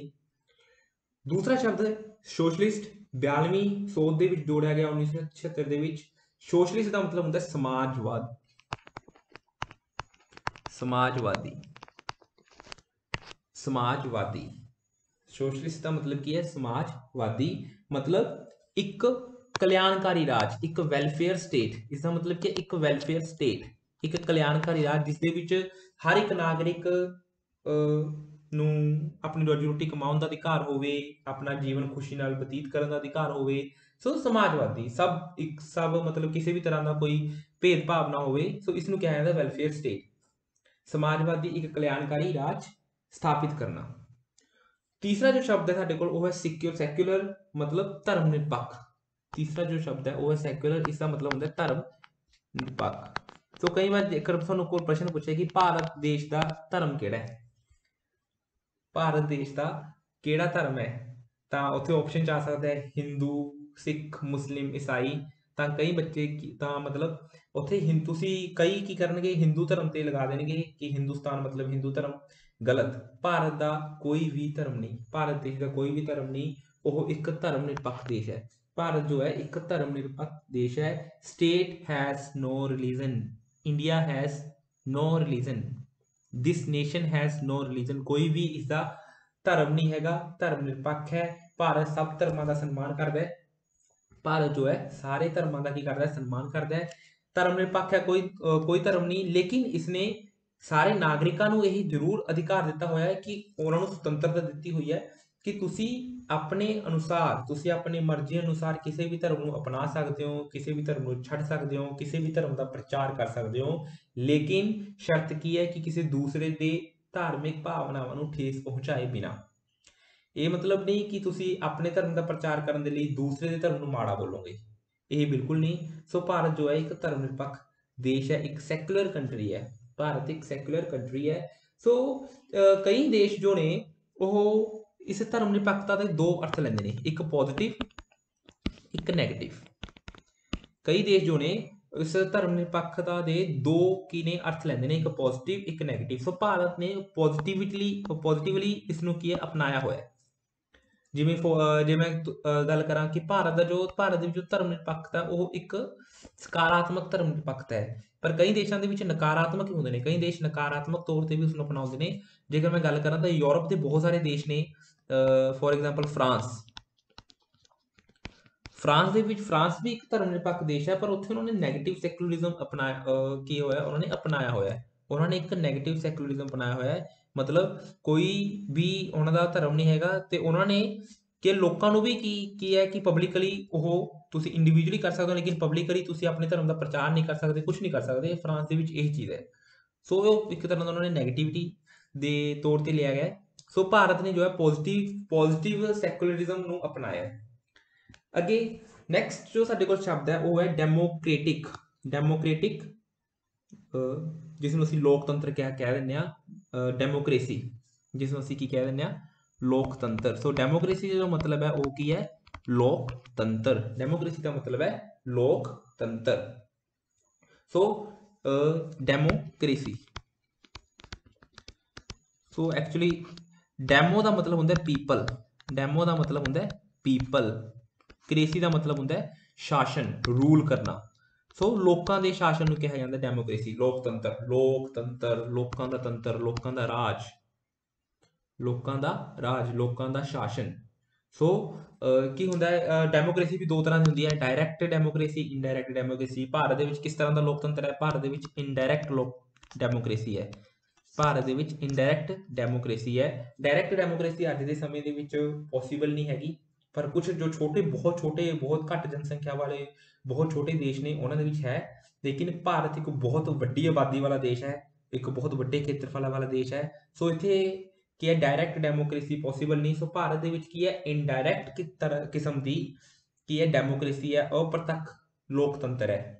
ਇਨਡਾਇਰੈਕਟ ਡੈਮੋਕ੍ਰੇਸੀ ਵਿੱਚ ਕੀ ਹੁੰਦਾ ਹੈ, ਜਿੱਥੇ ਲੋਕ ਆਪਣੇ ਨੁਮਾਇੰਦੇ ਚੁਣ ਕੇ ਭੇਜਦੇ ਨੇ, ਆਪਣੇ ਰਿਪਰੈਜ਼ੈਂਟੇਟਿਵ ਚੁਣ ਕੇ ਭੇਜਦੇ ਨੇ, ਜਿੱਥੇ ਲੋਕ ਆਪਣੇ ਰਿਪਰੈਜ਼ੈਂਟੇਟਿਵ ਚੁਣ ਕੇ ਭੇਜਦੇ ਨੇ, ਆਪਣੇ ਨੁਮਾਇੰਦੇ ਚੁਣ ਕੇ ਭੇਜਦੇ ਨੇ, ਤੇ ਉਹ ਨੁਮਾਇੰਦੇ ਨੇ ਉਹ ਲੋਕਾਂ ਦੇ ਹੱਕਾਂ ਦੇ ਲਈ ਕੀ ਹੈ, ਨਿਯਮ ਬਣਾਉਂਦੇ ਨੇ, ਸੰਸਦ ਦੇ ਵਿੱਚ ਨਿਯਮਾਂ ਤੇ ਚਰਚਾ ਕਰਦੇ ਨੇ। ਸੋ ਇਸ ਨੂੰ ਕਿਹਾ ਜਾਂਦਾ ਹੈ ਇਨਡਾਇਰੈਕਟ ਡੈਮੋਕ੍ਰੇਸੀ। ਸੋ ਭਾਰਤ ਦੀ ਜੋ ਡੈਮੋਕ੍ਰੇਸੀ ਹੈ ਉਹ ਇੱਕ ਇਨਡਾਇਰੈਕਟ ਡੈਮੋਕ੍ਰੇਸੀ ਹੈ। ਚਲੋ ਅੱਗੇ ਚੱਲਦੇ ਹਾਂ। ਉਸ ਤੋਂ ਬਾਅਦ ਅਗਲਾ ਜੋ ਸ਼ਬਦ ਹੈ ਸਾਡੇ ਕੋਲ ਹੈ ਰਿਪਬਲਿਕ। ਅਗਲਾ ਸ਼ਬਦ ਸਾਡੇ ਕੋਲ ਕਿਹੜਾ ਹੈ, ਰਿਪਬਲਿਕ। ਰਿਪਬਲਿਕ ਦਾ ਮਤਲਬ ਹੁੰਦਾ ਹੈ ਗਣਤੰਤਰ। ਰਿਪਬਲਿਕ ਦਾ ਮਤਲਬ ਹੁੰਦਾ ਹੈ ਗਣਤੰਤਰ। ਸੋ ਇਹ ਰਿਪਬਲਿਕ ਕੀ ਹੈ, ਉਸ ਦੇਸ਼ ਨੂੰ ਰਿਪਬਲਿਕ ਕਿਹਾ ਜਾਂਦਾ ਹੈ ਜਿਸ ਦਾ ਇੱਕ ਹੈੱਡ ਹੁੰਦਾ ਹੈ, ਜਿਸ ਦਾ ਕੋਈ ਮੁਖੀ ਹੋਵੇ। ਜਿਸ ਦੇਸ਼ ਦਾ ਕੋਈ ਮੁਖੀ ਹੋਵੇ ਉਸ ਦੇਸ਼ ਨੂੰ ਕੀ ਕਿਹਾ ਜਾਂਦਾ ਹੈ, ਗਣਤੰਤਰ ਕਿਹਾ ਜਾਂਦਾ ਹੈ। ਲੇਕਿਨ ਉਹ ਜੋ ਮੁਖੀ ਹੈ ਉਹ ਲੋਕਾਂ ਦੁਆਰਾ ਚੁਣਿਆ ਹੋਇਆ ਹੋਣਾ ਚਾਹੀਦਾ ਹੈ। ਉਹ ਲੋਕਾਂ ਦੁਆਰਾ ਚੁਣਿਆ ਹੋਇਆ ਹੋਣਾ ਚਾਹੀਦਾ ਹੈ। ਉਹ ਹੈਰੀਡਿਟਰੀ ਨਹੀਂ ਹੋਣਾ ਚਾਹੀਦਾ। ਮਤਲਬ ਉਹ ਜੋ ਹੈੱਡ ਹੈ ਉਹ ਲੋਕਾਂ ਦੁਆਰਾ ਚੁਣਿਆ ਹੋਣਾ ਚਾਹੀਦਾ ਹੈਗਾ। ਮਤਲਬ ਇਲੈਕਟਡ ਹੋਣਾ ਚਾਹੀਦਾ। ਉਹ ਹੈੱਡ ਜੋ ਹੈ ਉਹ ਇਲੈਕਟਡ ਹੋਵੇ, ਲੋਕਾਂ ਦੁਆਰਾ ਚੁਣਿਆ ਗਿਆ ਹੋਵੇ। ਉਸ ਦੇਸ਼ ਨੂੰ ਹੀ ਰਿਪਬਲਿਕ ਕਿਹਾ ਜਾ ਸਕਦਾ ਹੈ, ਉਸ ਦੇਸ਼ ਨੂੰ ਹੀ ਗਣਤੰਤਰ ਕਿਹਾ ਜਾ ਸਕਦਾ ਹੈ। ਕਈ ਦੇਸ਼ਾਂ ਦੇ ਵਿੱਚ ਜੋ ਦੇਸ਼ ਹੈੱਡ ਹੁੰਦਾ ਨਾ, ਉਹ ਹੈੱਡ ਕੀ ਹੈ, ਉਹ ਮਤਲਬ ਹੈਰੀਡਿਟਰੀ ਹੁੰਦਾ ਹੈ। ਮਤਲਬ ਰਾਜਾ ਹੈ, ਉਸਦਾ ਪੁੱਤਰ ਹੀ ਫਿਰ ਅੱਗੇ ਹੈੱਡ ਬਣ ਜਾਂਦਾ ਹੈ, ਫਿਰ ਉਸਦਾ ਬੇਟਾ, ਮਤਲਬ ਇਹ ਚੱਲਦਾ ਰਹਿੰਦਾ ਹੈਗਾ। ਸੋ ਉਸ ਦੇਸ਼ ਨੂੰ ਤੁਸੀਂ ਰਿਪਬਲਿਕ ਨਹੀਂ ਕਹਿ ਸਕਦੇ। ਉਸ ਦੇਸ਼ ਨੂੰ ਅਸੀਂ ਰਿਪਬਲਿਕ ਨਹੀਂ ਕਹਿ ਸਕਦੇ। ਸੋ ਭਾਰਤ ਇੱਕ ਰਿਪਬਲਿਕ ਕੰਟਰੀ ਹੈ, ਇੱਕ ਗਣਤੰਤਰ ਦੇਸ਼ ਹੈ, ਕਿਉਂਕਿ ਇਸ ਦਾ ਇੱਕ ਮੁਖੀ ਹੈ। ਭਾਰਤ ਦਾ ਇੱਕ ਮੁਖੀ ਹੈ। ਹੁਣ ਇੱਥੇ ਮੁਖੀ ਵੀ ਭਾਰਤ ਦੇ ਵਿੱਚ ਦੋ ਪ੍ਰਕਾਰ ਦੇ ਨੇ। ਭਾਰਤ ਦੇਸ਼ ਦਾ ਜੋ ਅਸਲ ਮੁਖੀ ਹੈ, ਰੀਅਲ ਹੈਡ ਹੈ, ਉਹ ਕੌਣ ਹੁੰਦਾ ਹੈ? ਭਾਰਤ ਦੇਸ਼ ਦਾ ਜੋ ਅਸਲ ਮੁਖੀ ਹੈ ਉਹ ਹੁੰਦਾ PM, ਪ੍ਰਾਈਮ ਮਿਨਿਸਟਰ। ਭਾਰਤ ਦੇਸ਼ ਦਾ ਜੋ ਰੀਅਲ ਹੈਡ ਹੈ ਉਹ ਕੌਣ ਹੈ? Prime minister. ਅਸਲ ਮੁਖੀ ਜੋ ਹੈ ਉਹ ਪ੍ਰਾਈਮ ਮਿਨਿਸਟਰ ਹੈ। ਲੇਕਿਨ ਨੋਮੀਨਲ ਹੈਡ ਜੋ ਅਸੀਂ ਕਹੀਏ, ਨੋਮੀਨਲ ਹੈਡ ਹੈ ਭਾਰਤ ਦੇਸ਼ ਦਾ, ਨੋਮੀਨਲ ਹੈਡ ਉਹ ਹੈ ਪ੍ਰੈਜ਼ੀਡੈਂਟ।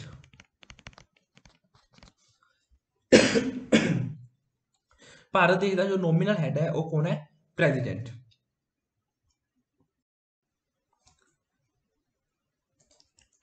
ਭਾਰਤ ਦੇਸ਼ ਦਾ ਜੋ ਨੋਮੀਨਲ ਹੈਡ ਹੈ ਉਹ ਹੈ ਪ੍ਰੈਜ਼ੀਡੈਂਟ, ਰਾਸ਼ਟਰਪਤੀ। ਸੋ ਪ੍ਰਧਾਨ ਮੰਤਰੀ ਜੋ ਹੈ ਉਹ ਅਸੀਂ ਡਾਇਰੈਕਟਲੀ ਚੁਣਦੇ ਆਂਗੇ ਜਦੋਂ MP ਇਲੈਕਸ਼ਨਸ ਹੁੰਦੀਆਂ ਨੇ। ਓਕੇ, ਮੈਂਬਰ ਆਫ ਪਾਰਲੀਮੈਂਟ ਦੇ ਇਲੈਕਸ਼ਨ ਹੁੰਦੀਆਂ ਨੇ, ਲੋਕ ਸਭਾ ਦੇ ਚੋਣਾਂ ਹੁੰਦੀਆਂ ਨੇ, ਉਦੋਂ ਅਸੀਂ ਡਾਇਰੈਕਟਲੀ ਚੁਣਦੇ ਹਾਂ, ਅਸੀਂ ਵੋਟ ਪਾਉਂਦੇ ਹਾਂ। ਪਰ ਰਾਸ਼ਟਰਪਤੀ ਦੀ ਚੋਣ ਜੋ ਹੈ ਉਹ ਇਨਡਾਇਰੈਕਟਲੀ ਹੁੰਦੀ ਹੈ। ਰਾਸ਼ਟਰਪਤੀ ਦੀ ਚੋਣ ਅਸੀਂ ਡਾਇਰੈਕਟਲੀ ਨਹੀਂ ਕਰਦੇ, ਭਾਰਤ ਦੇ ਲੋਕ ਡਾਇਰੈਕਟਲੀ ਨਹੀਂ ਕਰਦੇ। ਅਸੀਂ ਜੋ ਨੁਮਾਇੰਦੇ ਚੁਣੇ ਹੁੰਦੇ ਨੇ, ਰਾਜ ਸਰਕਾਰਾਂ ਦੇ ਜੋ ਮਤਲਬ ਵਿਧਾਨ ਸਭਾ ਦੇ ਮੈਂਬਰ, ਲੋਕ ਸਭਾ ਦੇ, ਰਾਜ ਸਭਾ ਦੇ, ਇਹ ਸਾਰੇ ਮੈਂਬਰ ਰਲ ਕੇ ਕੀ ਨੇ, ਰਾਸ਼ਟਰਪਤੀ ਦੀ ਚੋਣ ਕਰਦੇ ਨੇ। ਸੋ ਇਸ ਨੂੰ ਇਨਡਾਇਰੈਕਟਲੀ ਚੁਣਿਆ ਗਿਆ ਹੈ। ਚਲੋ, ਤੋ ਉਮੀਦ ਹੈ ਕਿ ਤੁਹਾਨੂੰ ਇਹਨਾਂ ਸ਼ਬਦਾਂ ਦਾ ਜੋ ਮਤਲਬ ਹੈ ਉਹ ਸਮਝ ਆ ਗਿਆ ਹੋਊਗਾ ਚੰਗੀ ਤਰ੍ਹਾਂ। ਹੁਣ ਅੱਗੇ ਕਈ ਵਾਰ ਪੁੱਛਿਆ ਜਾਂਦਾ ਹੈ ਕਿ ਮਤਲਬ ਇਹ ਜੋ ਸ਼ਬਦ ਨੇ ਕਿੱਥੋਂ ਲਏ? ਮਤਲਬ ਜਸਟਿਸ ਦਾ ਜੋ ਇਹ ਸ਼ਬਦ ਹੈ ਇਹ ਕਿੱਥੋਂ ਲਿਆ ਗਿਆ? ਕਿ ਮਤਲਬ ਭਾਰਤੀ ਸੰਵਿਧਾਨ ਦੀ ਪ੍ਰਸਤਾਵਨਾ ਦੇ ਵਿੱਚ ਇਸ ਸ਼ਬਦ ਨੂੰ ਜੋੜੀਏ ਤਾਂ ਰਸ਼ੀਅਨ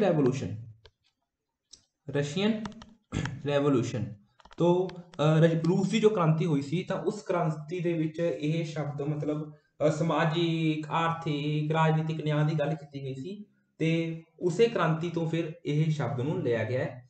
ਤੇ ਦੂਸਰੀ ਗੱਲ, ਕਈ ਵਾਰ ਕੀ ਜੋ ਇਹ ਫ੍ਰੈਟਰਨਿਟੀ, ਇਹ ਜੋ ਸ਼ਬਦ ਨੇ, ਲਿਬਰਟੀ, ਇਕੁਐਲਿਟੀ, ਫ੍ਰੈਟਰਨਿਟੀ, ਇਹ ਜੋ ਤਿੰਨ ਸ਼ਬਦ ਨੇ ਇਹ ਕਿੱਥੋਂ ਲਏ ਗਏ ਨੇ? ਤਾਂ ਯਾਦ ਰੱਖਣਾ ਇਹ ਲਏ ਗਏ ਨੇ ਫ੍ਰੈਂਚ ਰੈਵੋਲੂਸ਼ਨ ਤੋਂ।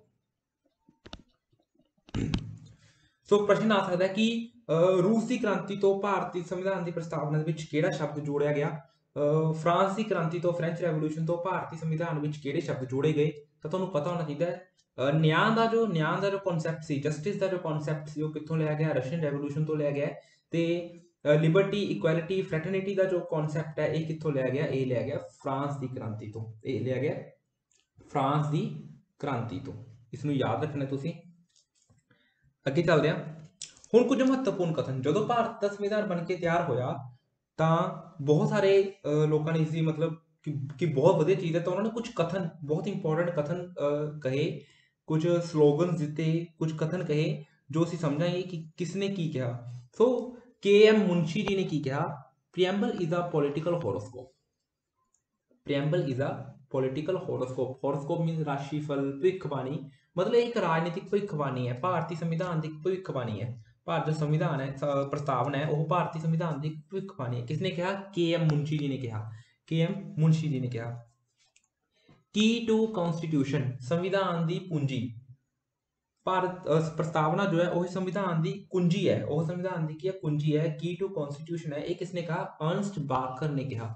ਅਰਨਸਟ ਬਾਕਰ ਨੇ ਕਿਹਾ। ਡਾਇਰੈਕਟਲੀ ਸਿੰਪਲ ਕੁਐਸਚਨ ਪੁੱਛਦੇ ਨੇ ਕੰਪੀਟੀਟਿਵ ਐਗਜ਼ਾਮ ਦੇ ਵਿੱਚ ਕਿ ਭਾਰਤੀ ਸੰਵਿਧਾਨ ਦੀ ਕੁੰਜੀ, ਜੋ ਪ੍ਰਸਤਾਵਨਾ ਉਹ ਭਾਰਤੀ ਸੰਵਿਧਾਨ ਦੀ ਕੁੰਜੀ ਹੈ, ਇਹ ਕਥਨ ਕਿਸਨੇ ਕਿਹਾ? ਤਾਂ ਯਾਦ ਰੱਖਿਓ, ਅਰਨਸਟ ਬਾਕਰ ਨੇ ਕਿਹਾ। Identity card of the constitution, ਸੰਵਿਧਾਨ ਦਾ ਪਹਿਚਾਣ ਪੱਤਰ, ਸੰਵਿਧਾਨ ਦਾ ਪਹਿਚਾਣ ਪੱਤਰ, ਇਹ ਕਿਸਨੇ ਕਿਹਾ? ਇਹ ਕਥਨ ਕਿਹਾ NA ਪਾਲਕੀਵਾਲਾ। NA ਪਾਲਕੀਵਾਲਾ ਜੀ ਨੇ ਕਿਹਾ ਸੀ ਕਿ ਇਹ ਜੋ ਹੈ ਪ੍ਰਸਤਾਵਨਾ ਜੋ ਹੈ ਇਹ ਸਾਡੇ ਭਾਰਤੀ ਸੰਵਿਧਾਨ ਦਾ ਪਹਿਚਾਣ ਪੱਤਰ ਹੈ। ਉਸ ਤੋਂ ਬਾਅਦ ਠਾਕੁਰਦਾਸ ਭਾਰਗਵ ਨੇ ਕੀ ਕਿਹਾ? ਠਾਕੁਰਦਾਸ ਭਾਰਗਵ ਨੇ ਕਿਹਾ heart and soul of the constitution. ਪ੍ਰਸਤਾਵਨਾ ਜੋ ਹੈ ਉਹ ਕੀ ਹੈ?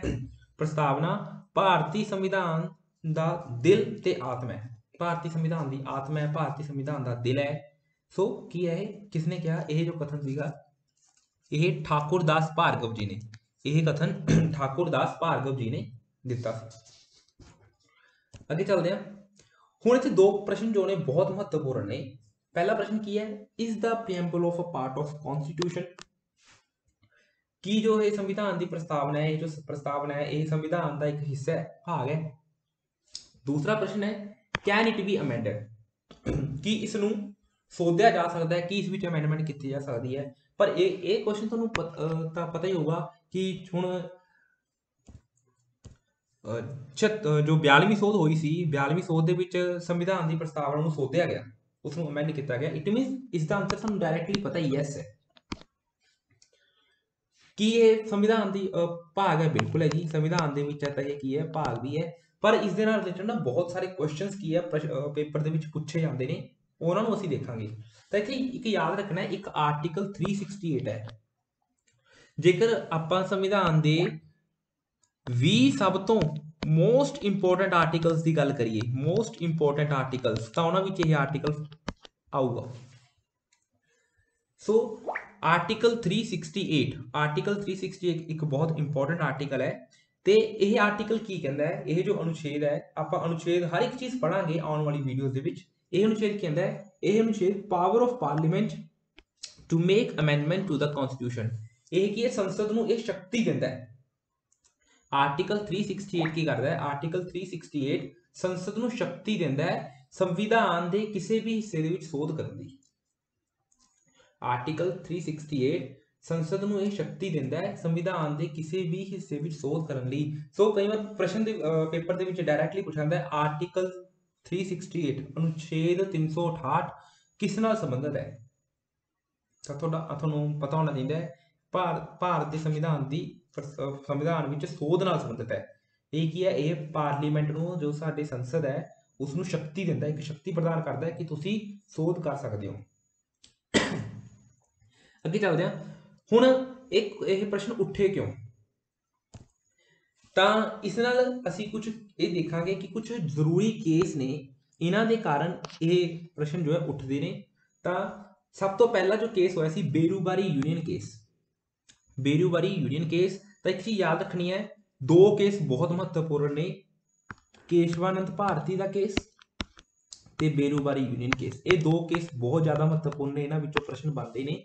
ਠੀਕ ਹੈ, ਜੇਕਰ ਤੁਸੀਂ ਚਾਹੁੰਦੇ ਹੋ ਕਿ ਇਹਨਾਂ ਕੇਸਸ ਤੇ ਅਸੀਂ ਮੈਂ ਇੱਕ ਵੀਡੀਓ ਬਣਾਵਾਂ ਤਾਂ ਕਮੈਂਟ ਸੈਕਸ਼ਨ ਦੇ ਵਿੱਚ ਆਪਣੀ ਰਾਏ ਦੱਸੋ ਜੇਕਰ ਤੁਸੀਂ ਚਾਹੁੰਦੇ ਹੋ। ਅਦਰਵਾਈਜ਼ ਅੱਜ ਇਸ ਵੀਡੀਓ ਦੇ ਵਿੱਚ ਮੈਂ ਇਸ ਨੂੰ ਜ਼ਿਆਦਾ ਲੰਬਾ ਨਹੀਂ ਖਿੱਚੂੰਗਾ, ਇਸ ਵੀਡੀਓ ਦੇ ਵਿੱਚ ਮੈਂ ਇਸ ਨੂੰ ਸ਼ਾਰਟ ਹੀ ਰੱਖੂੰਗਾ। ਸੋ ਸਭ ਤੋਂ ਪਹਿਲਾਂ 1960 ਦੇ ਵਿੱਚ ਇੱਕ ਕੇਸ ਹੋਇਆ ਬੇਰੁਬਾਰੀ ਯੂਨੀਅਨ ਕੇਸ। ਇਹ ਕੇਸ ਕੀ ਸੀ? ਇਹ ਕੇਸ ਐਕਚੁਅਲੀ ਬੇਰੁਬਾਰੀ ਇੱਕ ਜਗ੍ਹਾ ਦਾ ਨਾਮ ਹੈ। ਇਸ ਕੇਸ ਨੂੰ ਮੈਂ ਡਿਟੇਲ 'ਚ ਨਹੀਂ ਡਿਸਕਸ ਕਰੂੰਗਾ, ਬਸ ਇਹ ਪ੍ਰਸਤਾਵ ਨਾਲ ਜੁੜਿਆ ਨਹੀਂ ਹੋਇਆ ਸੀ, ਪਰ ਇਸ ਕੇਸ ਦੇ ਵਿੱਚ ਪ੍ਰਸਤਾਵਨਾ ਦੀ ਗੱਲ ਹੋਈ ਸੀ। ਤੇ ਇਸ ਕੇਸ ਦੇ ਵਿੱਚ ਜੋ ਸੁਪਰੀਮ ਕੋਰਟ ਸੀ, ਸੁਪਰੀਮ ਕੋਰਟ ਨੇ ਕੀ ਕਿਹਾ ਇਸ ਕੇਸ ਦੇ ਅਕੋਰਡਿੰਗਲੀ ਸੁਪਰੀਮ ਕੋਰਟ ਨੇ ਕਿਹਾ ਕਿ ਜੋ ਭਾਰਤੀ ਸੰਵਿਧਾਨ ਦੀ ਪ੍ਰਸਤਾਵਨਾ ਹੈ ਉਹ ਸੰਵਿਧਾਨ ਦਾ ਹਿੱਸਾ ਨਹੀਂ ਹੈਗੀ। ਨੋ, ਇੱਥੇ ਜੀ ਯਾਦ ਰੱਖਣੀ ਹੈ, ਬੇਰੂਵਾਰੀ ਯੂਨੀਅਨ ਕੇਸ ਦੇ ਵਿੱਚ 1960 ਦੇ ਵਿੱਚ ਸੀ, ਉਹ ਉਸ ਦੇ ਵਿੱਚ ਕੀ ਕਿਹਾ ਗਿਆ, ਉਸ ਦੇ ਵਿੱਚ ਕਿਹਾ ਗਿਆ ਸੁਪਰੀਮ ਕੋਰਟ ਨੇ ਕਿਹਾ ਕਿ ਸੰਵਿਧਾਨ ਦੀ ਜੋ ਪ੍ਰਸਤਾਵਨਾ ਹੈ, ਸਾਡੇ ਭਾਰਤ ਦੀ ਜੋ ਸੰਵਿਧਾਨ ਦੀ ਪ੍ਰਸਤਾਵਨਾ ਹੈ ਉਹ ਸੰਵਿਧਾਨ ਦਾ ਹਿੱਸਾ ਨਹੀਂ ਹੈਗੀ। ਇਸ ਜੇ ਹਿੱਸਾ ਨਹੀਂ ਹੈਗੀ ਇਟ ਮੀਨਸ ਉਸ ਨੂੰ ਅਮੈਂਡਮੈਂਟ ਵੀ ਨਹੀਂ ਕੀਤਾ ਜਾ ਸਕਦਾ। ਸਿੰਪਲ ਜੀ ਗੱਲ।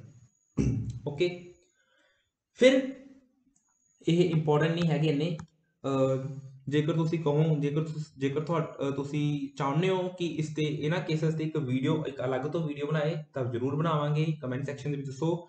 ਅਦਰਵਾਈਜ਼ ਹੁਣ ਆਪਾਂ ਸਿੱਧਾ ਚੱਲਦੇ ਹਾਂ Keshavananda Bharati versus state of Kerala case ਤੇ। ਐਕਚੁਅਲੀ ਕੇਸ਼ਵਾਨੰਦ ਭਾਰਤੀ ਜੀ ਇੱਕ ਕੀ ਸੀ, ਸੰਤ ਸੀਗੇ, ਹਿੰਦੂ ਸੰਤ ਸੀ, ਤੇ ਉਹਨਾਂ ਨੇ ਕੇਰਲਾ ਸਟੇਟ ਦੇ ਖਿਲਾਫ ਕੇਸ ਕੀਤਾ ਸੀ 1973 ਦੇ ਵਿੱਚ, 1973 ਦੇ ਵਿੱਚ।